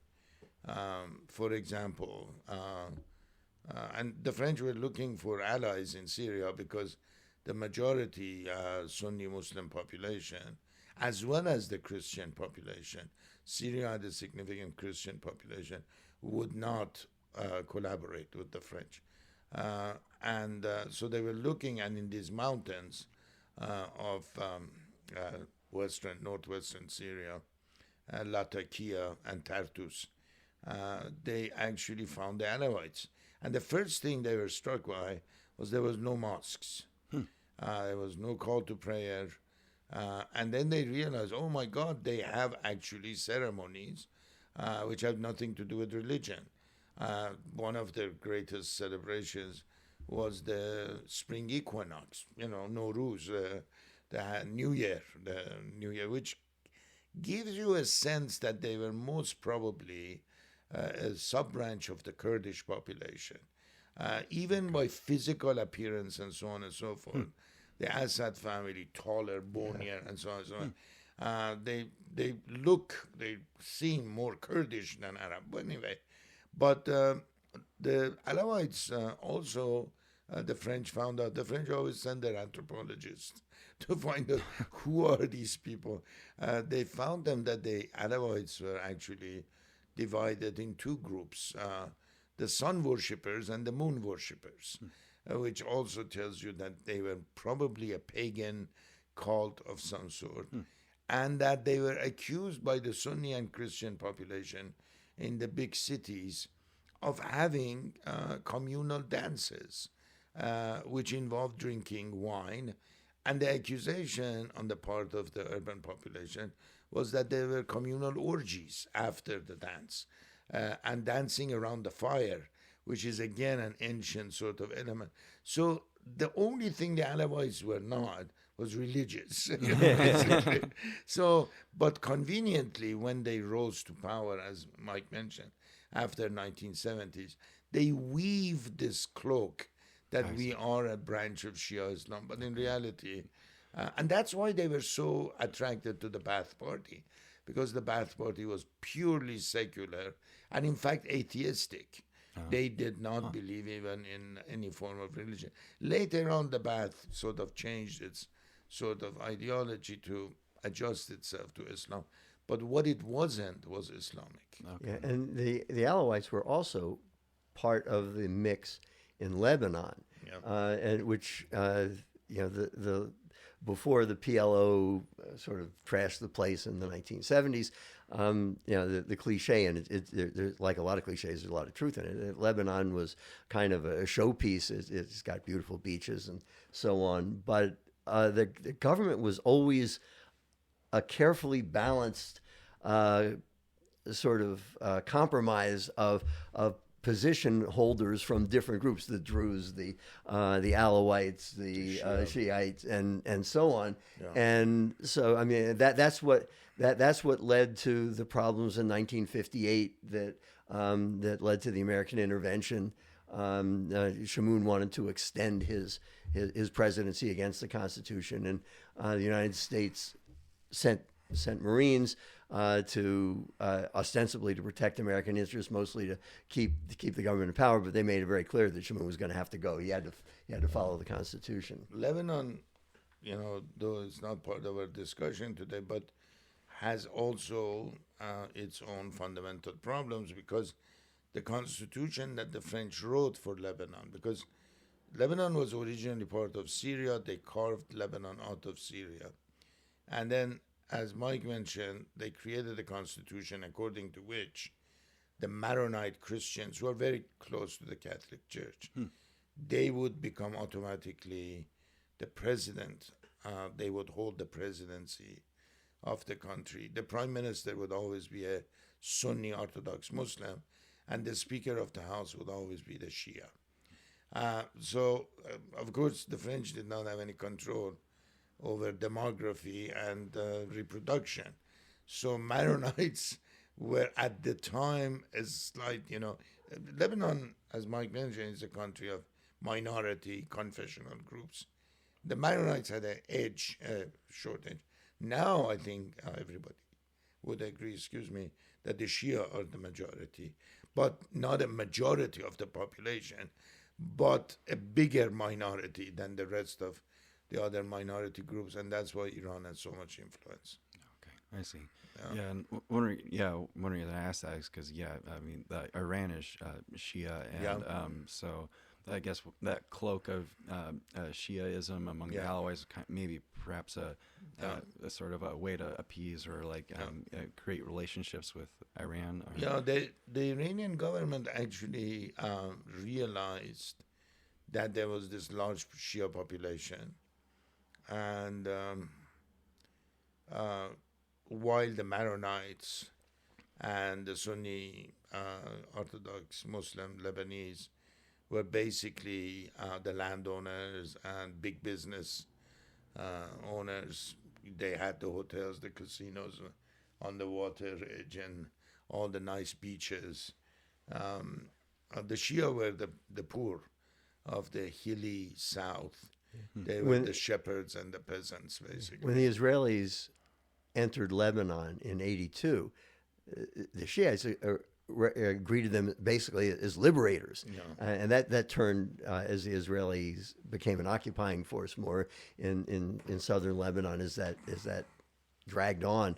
But initially, because as Mehrdad was saying, I mean, the economically and politically, the Maronites and other groups had dominance, and these were a group of people who, or this was a group of people who felt politically oppressed, and something that came in and disrupted the current order seemed like a good idea to them. Seemed like a liberation from a tyrannical government. Even under the Shah, before the revolution, the Iranian government sent members of the Shia clergy from Iran to help the Shia community in Lebanon.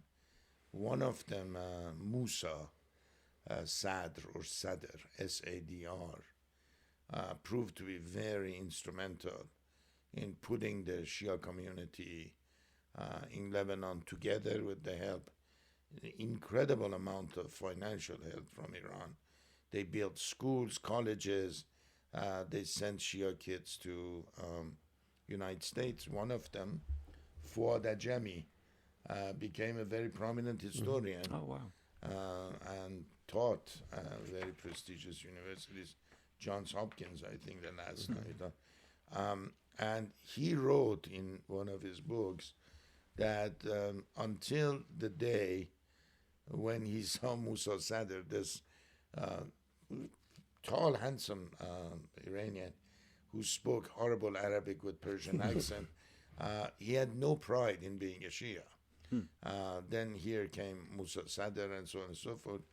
And he reorganized the Shia and brought them to a level of a new, educated, unified community. It was a very interesting character, being an Iranian and realizing how behind the Shia community was.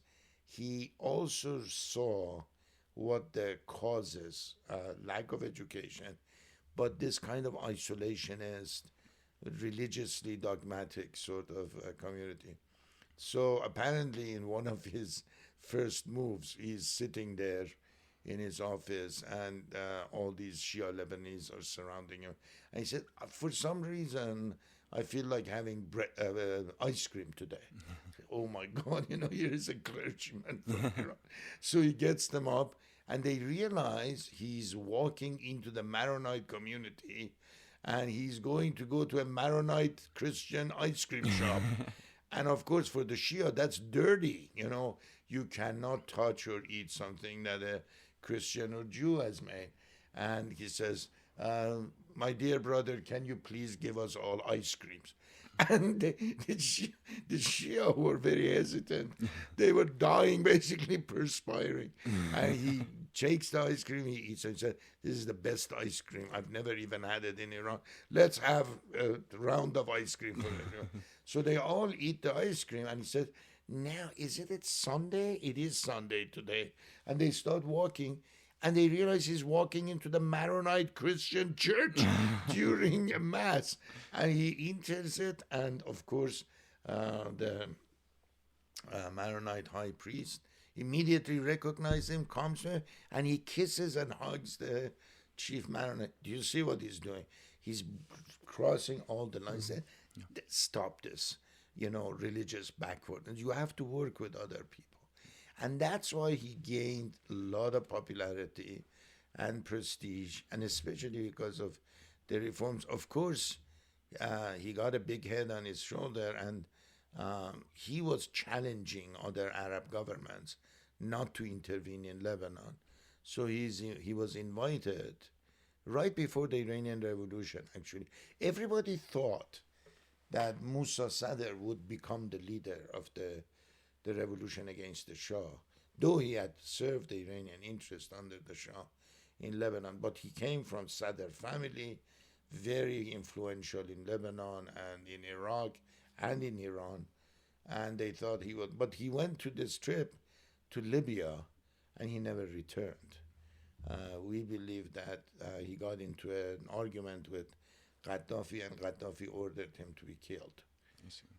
And then they gave 3 false passports to 3 Libyan agents, and they dressed them as if that Sadr is one of them. They sent them to Italy. And then when the Iranian government asked what happened, they said, they left for Italy. And then when you check them, you know that they're fake. They're probably buried somewhere in Libya. Okay. And I guess sort of going off of my question about the Alawites and the fall of Assad, I mean, there's sort of an interesting sort of tension between Israel and Turkey, and I'm wondering what this means for NATO, because it seems like Turkey is very supportive of the HTS, and Israel, though not very friendly to Assad, I mean, it was also not so happy with HTS, and they said they're not going to tolerate HTS activity in southern Syria. So in NATO, the Article 5 says that if one attack against one NATO member is an attack against all, and sort of activates the entire force of the NATO community. So this kind of presents an awkward situation. Turkey has always been the sort of southern edge of NATO, as they call it, the southern frontier of NATO. Has always been something of a problem in this sense, and they in recent years they've been very close to Erdogan has moved them very close to Russia on some things. He's been hostile to Israel. He's attempted to impose some sort of an Islamist or at least Islamic governance in Turkey, and so it's kind of a problem. It's like the old Greek and Turkish tension was a problem for NATO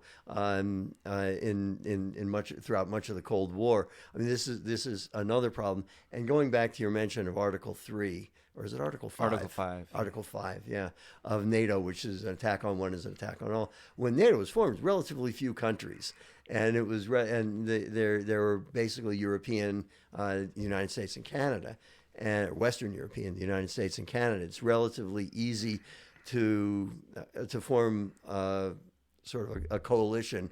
Even then, the French made it very difficult. The French gave NATO fits in the 1960s and so on. But as NATO has expanded, it's become much more difficult not only to manage the alliance, but there are many more competing interests. But it's also there are questions of, well, what happens if one country is attacked? Will the others really come? And that weakens NATO because of the lack of certainty. I mean, you realize that Article 5 has been invoked exactly once in all of the years. NATO was formed in the late 40s, 48, 49, and in all the years it's been invoked one time after 9/11. It's the only time that Article 5 has ever been invoked. And people who are concerned about the future of NATO, and I think America certainly is, Europeans certainly are, and should be. This is one of the dynamics that's sort of it's a centripetal force, or that or multiple centripetal forces that make it very difficult to manage NATO. I think that Turkey is, for lack of better adjective, it's a bit of a schizophrenic situation. On the one hand, you have a highly authoritarian and intolerant leader who basically has a set of beliefs which resemble the Muslim Brotherhood in Egypt. He's an Islamist. He grew up in a relatively poor, very religious family.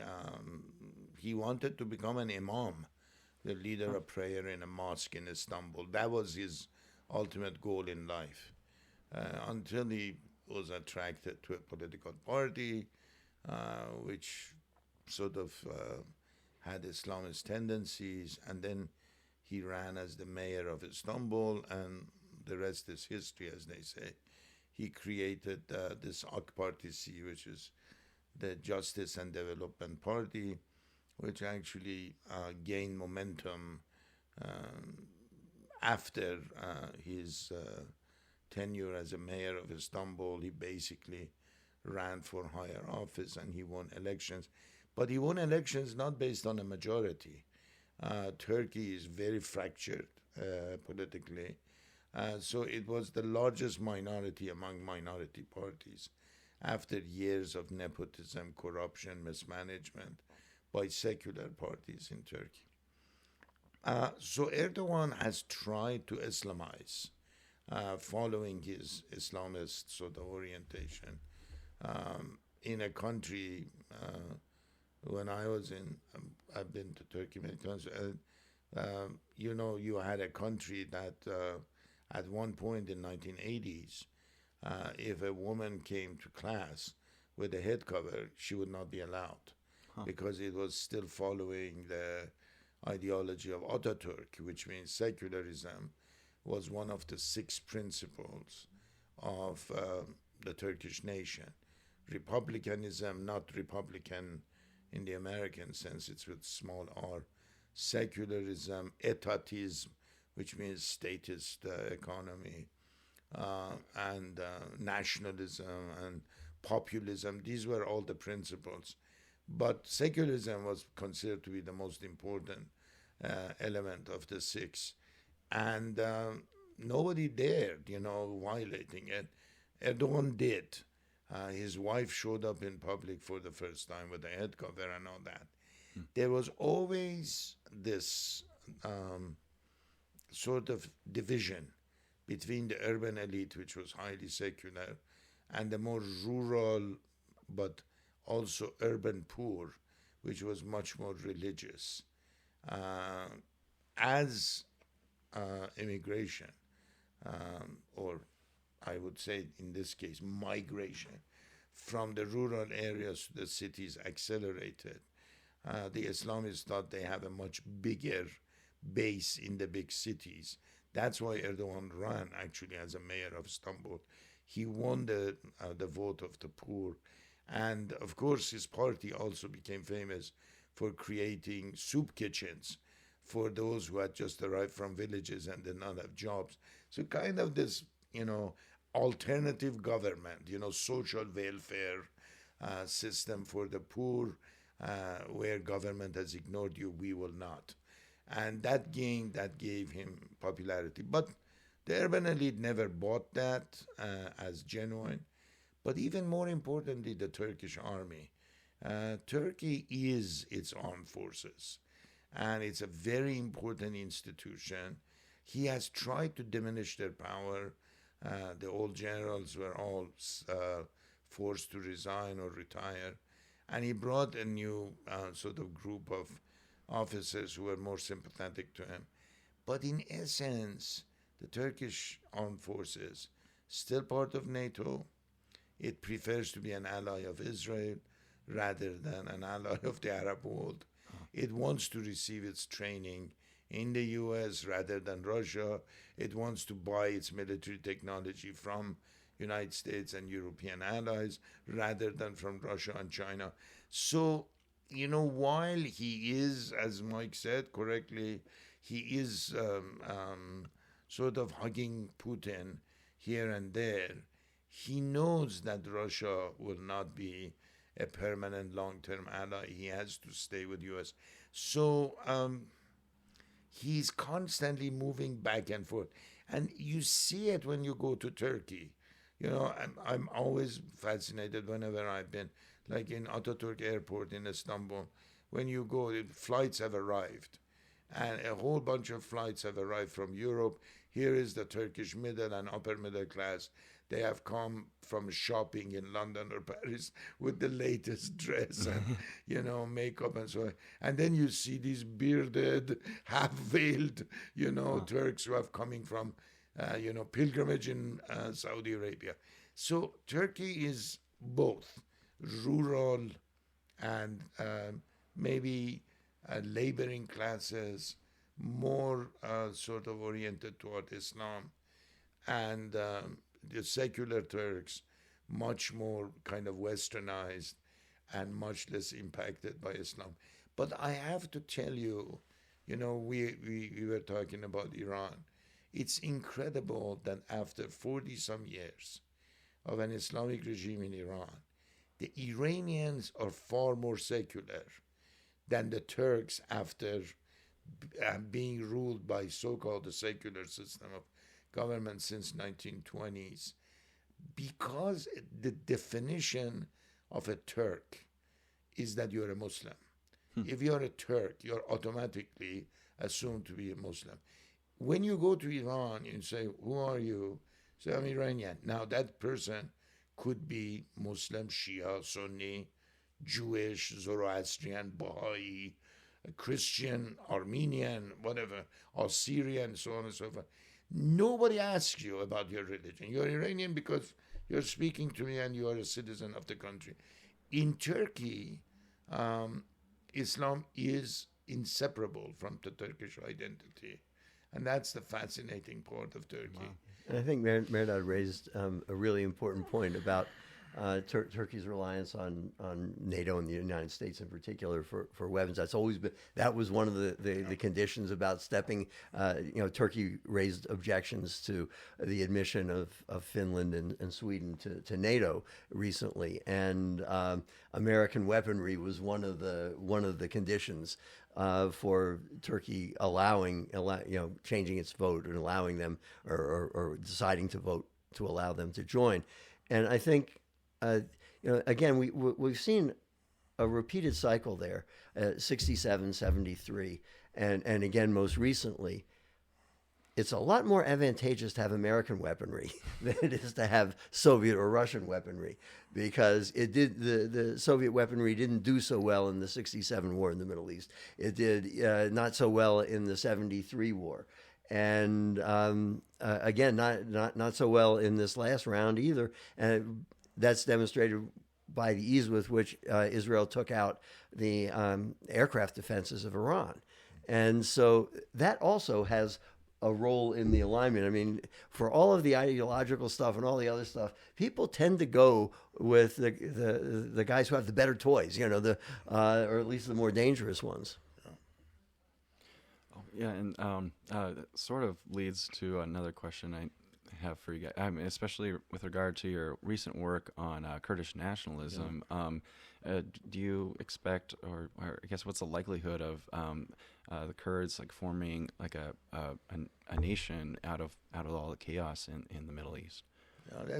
That's an excellent question, and thank you for bringing it up, because this is, I think, one of the, as they say, the $60 million question everybody wants to know the answer to. The reality, Mike knows this, I always talk about how artificial a good part of the Middle East is. Syria, Lebanon, Jordan, Iraq, they were all created after the First World War by the British and the French. But the reality is now they have become states. They're not very stable, they're not very unified, but they are a reality on the ground. And yet the Kurds never had a state of their own.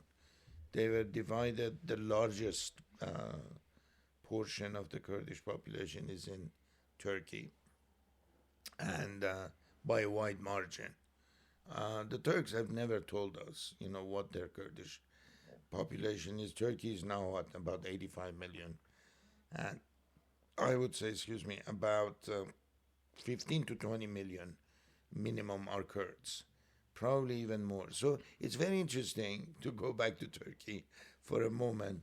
Turkey is the only country in the Middle East which is called after a people. Turkey means the land of the Turks. And it's actually a binational state, at least, because there's 20 million Kurds who are not recognized as different people. Anyway, but even that Kurdish population in Turkey does not speak the same language. There are Alawite Kurds. There are Zaza Kurds. We don't have time to go to this. More anthropological discussion. And they are Kurmanji Kurds, who are the majority. Then there you have, 6 or 7 million in Iraq, 7 or 8 million in Iran, over a million at least, if not 1.5 million in Syria. And then there are significant Kurdish populations in the Caucasus, Georgia, Armenia, Azerbaijan. They all have significant Kurdish populations. Whether they can all unify in a Kurdish state seems very remote as a possibility. In fact, it doesn't matter how much Turkey and Iran compete for hegemonic power in the region, they will both agree to prevent the Kurds from having their own state. The same thing with Iraq and Syria. But I think there is a recognition that this Kurdish reality is a reality and will be with us for the rest of history, because they are significant in terms of numbers. But the problem is the following. The Kurdish population is also fragmented itself.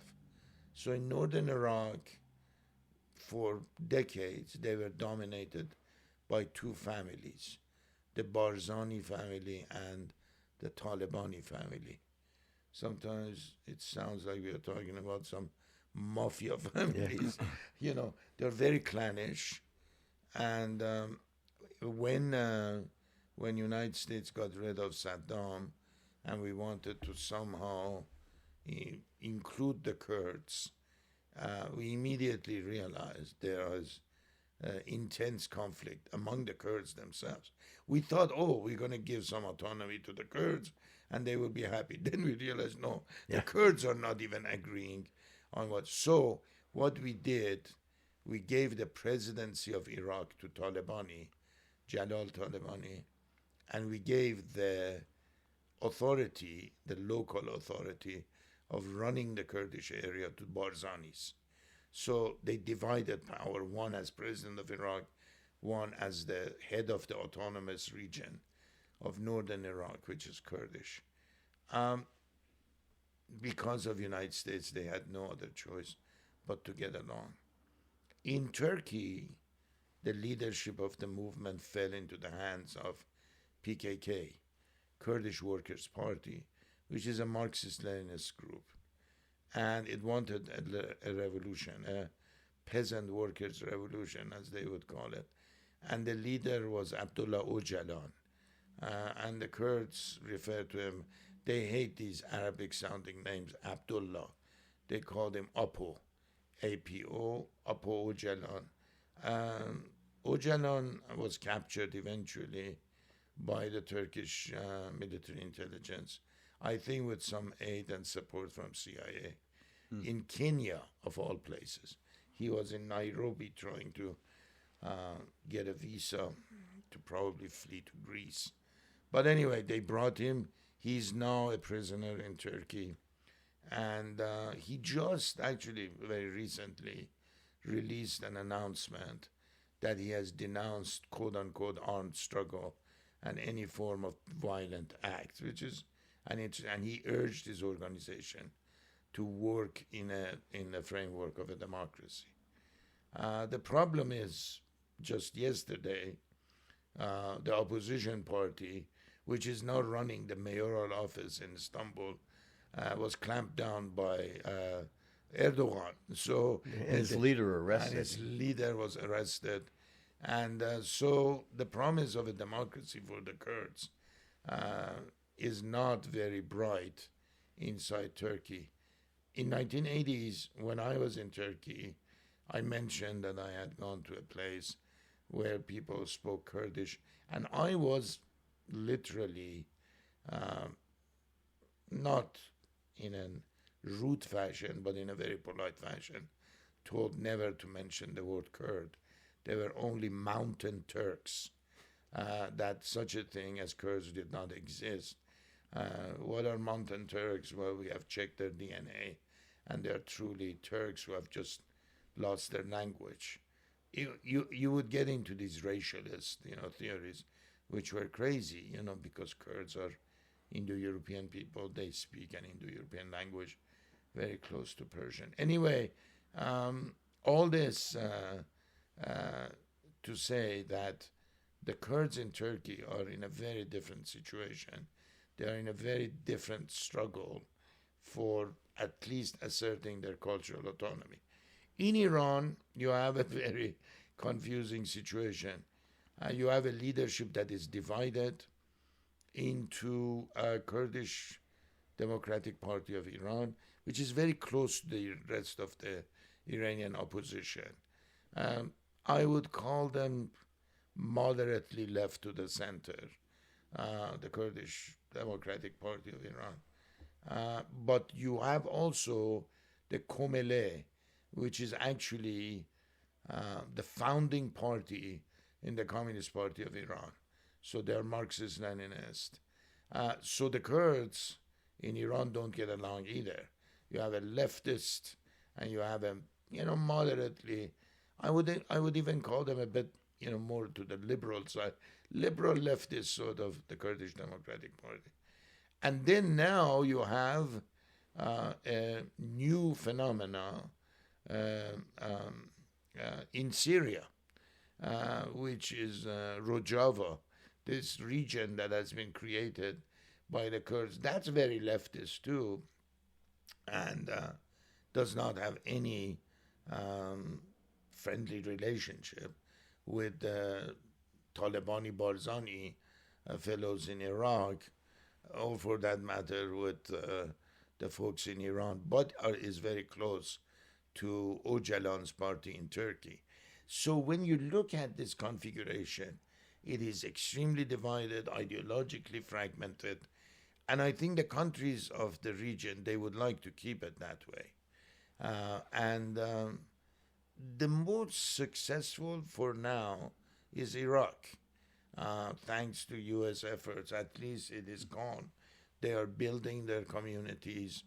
The Kurdish community in northern Iraq has advanced considerably. The place where you still find the Kurds under occupation is Turkey, and to some degree Iran. But Iranians are also very smart in the sense that they have co-opted a lot of Kurds into these Kurdish units which fight for Iran, but inside Iraq, but inside Turkey. So, Soleimani, when ISIS attacked northern Iraq, he actually went to fight ISIS using Iranian Kurdish units within the Iranian Revolutionary Guards. So it all makes it completely confusing and overwhelming. But the nature of Kurdish politics, because it came from a tribal society, initially, now it's not, but still has retained that element of fragmentation, especially ideologically. In light of your analysis of the situation on the ground in Iran, the weakness of the government, the destruction of their air defenses, the openness that the Iranian people have to Western ideas, how likely do you think it is that we will see a return of democracy, or I guess it wasn't a democracy, I guess better said, an open society in Iran? It wasn't a democracy in 1970s, but toward the end, toward 78, the Shah loosened it up considerably, and because he was dying, now we know he was fighting a terminal cancer. And because I think deep down there was a part of him, from Mike alluded to this, from 41 when he came to power as a nominal king without any real power, till 53 he actually ruled as a constitutional monarch. He had no real power. He was like a British monarch. The power rested with the prime minister, the cabinet, and the majlis, the parliament. Even in the 50s, he was a relatively weak and kind of relying on a whole coalition of forces to stay in power, and of course support from the United States. It's only after 63, 64 that he gained momentum and he accumulated power. By 77, 78, I was there, and you could see political parties re-emerging, newspapers coming out, the old political parties, but some new ones also coming. Unfortunately, they were all either on the radical left or they were on the radical Islamic side. But what he left behind was actually a relatively liberal government which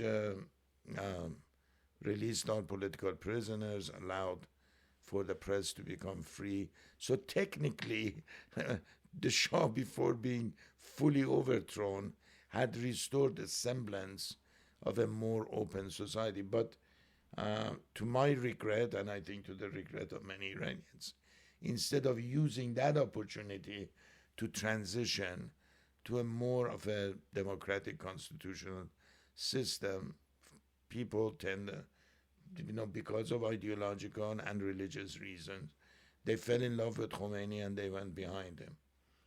I think that we are now coming back 180 degrees and realizing that 79 was, as many Iranians have told me, a collective suicide, that it should have never happened. And I'm hearing this now from some very devout Muslims who are very close to Khomeini and Khamenei. If your listeners want to see this character, Mehdi, Mehdi, Nasiri, Nassiri, he was the editor of Kayhan, which is the government organ, basically, is the Pravda of the Soviet Union. And he was a personal friend of Khamenei. He is now calling for the removal of the Islamic regime.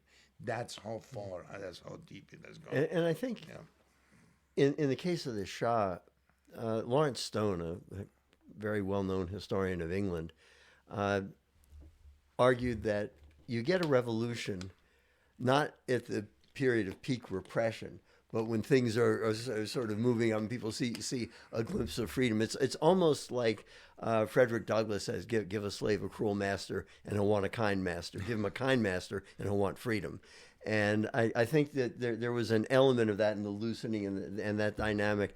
And it remains to be seen. Obviously, we're not seeing a trend in today's Iran of a willing loosening of power. That's and yet, the difference. Yeah, exactly. Although there does seem to be the inability of the central government to impose its will on the provinces and so on the way that it had. So it'll be interesting to see how it goes. I think the revolution in Iran taught me one simple thing, as Mike said, that revolutions happen under a condition that I would call rising expectations. Yeah.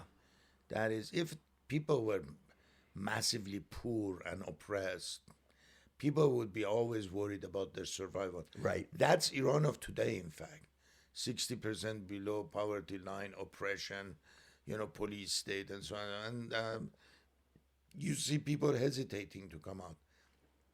And that Iran, there was this middle class, many of them educated in the West, and many of them spending their university years at Berkeley and Madison and elsewhere in the United States. We owe the Iranian people an apology. being exposed to civil rights movement, women's movement, the leftist anti-war movements.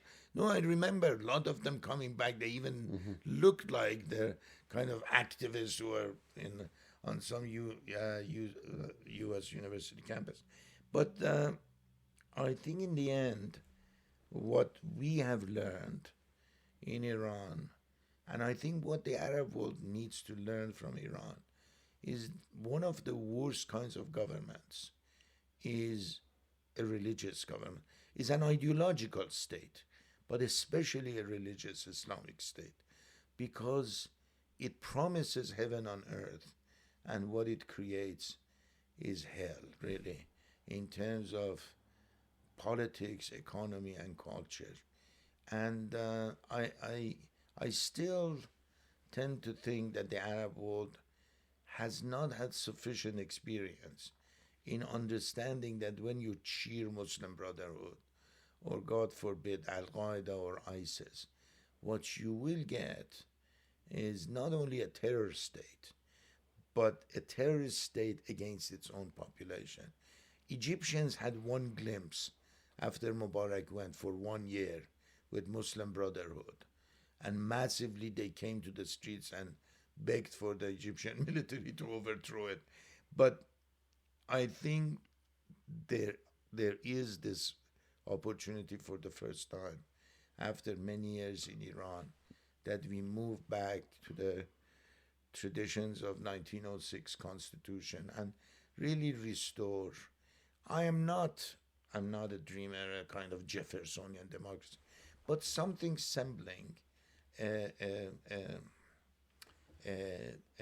workable, open, tolerant, and semi-democratic society.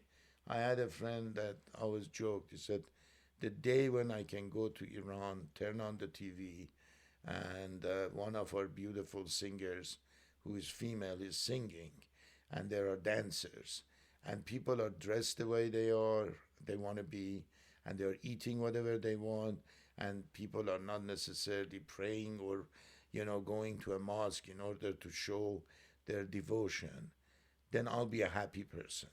And that's what we want, at least basic elements of an open society. And as Mehrdad said, I think this is one of the issues with revolution in general. I think that large middle class we've talked about in Iran never imagined that the country would plunge itself back into the 14th century or the 9th century. It didn't seem likely. And even among the leftists, who had had a very, very sort of uncomfortable relationship with the religious leaders, I think they thought that the revolution would give them an opportunity to take control, when in fact exactly the opposite happened, and most of Tudeh, the Communist Party, wound up on the wrong side of that revolution, as so often revolutionaries do. I think there is always this. I also saw it firsthand. I would call it. It's about.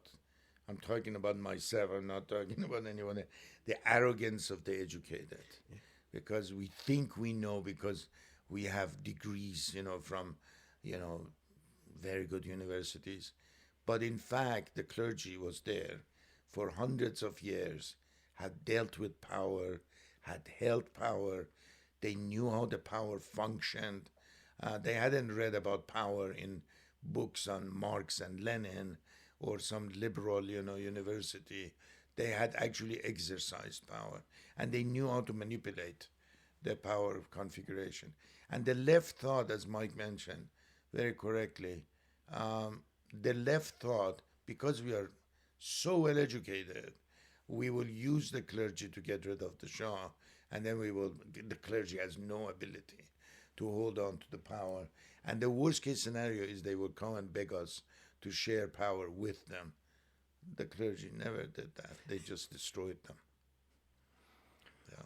All right. Well, is there anything else you guys would like to this add? has been or- wonderful. Thank okay. you. Yeah. I hope you guys would like to do it again sometime. Absolutely. Be glad to. All right. Yeah. Awesome. This has been the Mike and Mehrdad Show. Thanks for tuning in. We look forward to seeing you next time. If you'd like to learn more from Professor Meher and Professor Kia, please consider purchasing one of their books, links to which will be provided in the description below. For more of Professor Kia's literally encyclopedic knowledge, consider The Persian Empire, a historical encyclopedia, one of the most comprehensive studies on the topic. In this historical overview, published in 2 volumes and covering a period of nearly 1,500 years, Professor Kia explores the region's rich history while providing insight into the diversity of civilizations and cultures under the influence of the Persian Empire. He also uses sources from the ancient Persians themselves. His historical encyclopedia studies the pre-Islamic civilizations of Iran, from the Caucasus region to the Middle East, Central Asia, and even the Indian subcontinent. Professor Kia also includes over 180 entries and contributions from scholars who analyze the rise and fall of the Persian dynasties. His encyclopedia covers topics such as religion, royal nobility, the caste system, and political assassinations, and offers perspectives from a variety of disciplines, from geography to anthropology, art history, and archaeology, among other disciplines. If you're looking for something a little shorter, consider this fascinating book, also by Professor Kia, which I just started reading, Daily Life in the Ottoman Empire, published in 2011, which offers penetrating insights into the pluralistic society and culture of the vast Ottoman Empire, which extended from Budapest in Hungary to Mecca in Arabia. Each chapter presents a profound analysis of a particular aspect of daily life in the Ottoman Empire. For those interested in the history of the 1950s, take a look at the Eisenhower years, published in 2009 by Professor Meher, which is nearly 1,000 pages. This compendium offers a thorough summary and analysis of the 1950s and the Eisenhower presidency. The Eisenhower years offers a balanced study of the politically charged years of the 1950s, and before scholars like Professor Meher started taking a closer look into the 1950s, historians did not fully appreciate how tumultuous that decade really was. This book includes numerous biographical entries on key figures of the Eisenhower era, such as Allen W. Dulles, Joe McCarthy, and Rosa Parks, just to name a few, combined with speeches such as the Military-Industrial Complex speech, the Little Rock Address, the Eisenhower Doctrine, Eisenhower speech after the Soviet launch of Sputnik, and gives an in-depth look into the executive actions of the Eisenhower administration. And for you teachers out there, Professor Meher also authored this instructor's manual, which is an extremely helpful guide for anyone teaching American history. The instructor's manual covers more than 500 years of American history, from Columbus and the discovery of America to the administration of George W. Bush and the contentious election of 2004. The manual also provides passages from key documents, points of mastery that students should be able to explain, and interesting questions for discussion. And be sure to tune in to Professor Kia and Professor Meher's radio show, hosted by Peter Christian, the man with the golden voice, on Missoula's KGVO radio station, 98.3 FM and 1290 AM. You can also tune into the radio show through the KGVO website or the brand new KGVO app. The show airs every first Tuesday and third Monday of each month from 8:30 to 10 a.m. Mountain Standard Time. On the first Tuesdays of each month, the professors cover global hotspots, and on the third Mondays of each month, the professors lead a discussion on the monthly KGVO book club. What's more, you can call in and submit your questions and comments to the good professors to hear their thoughts on current events, geopolitics, the book of the month, and much more. It's an excellent radio show. People tune in from all over the country, and perhaps even more exciting, some people actually read the book for the book of the month. You can also find recordings of the radio show on YouTube and Facebook and the KGVO app, links to which will be provided in the description below.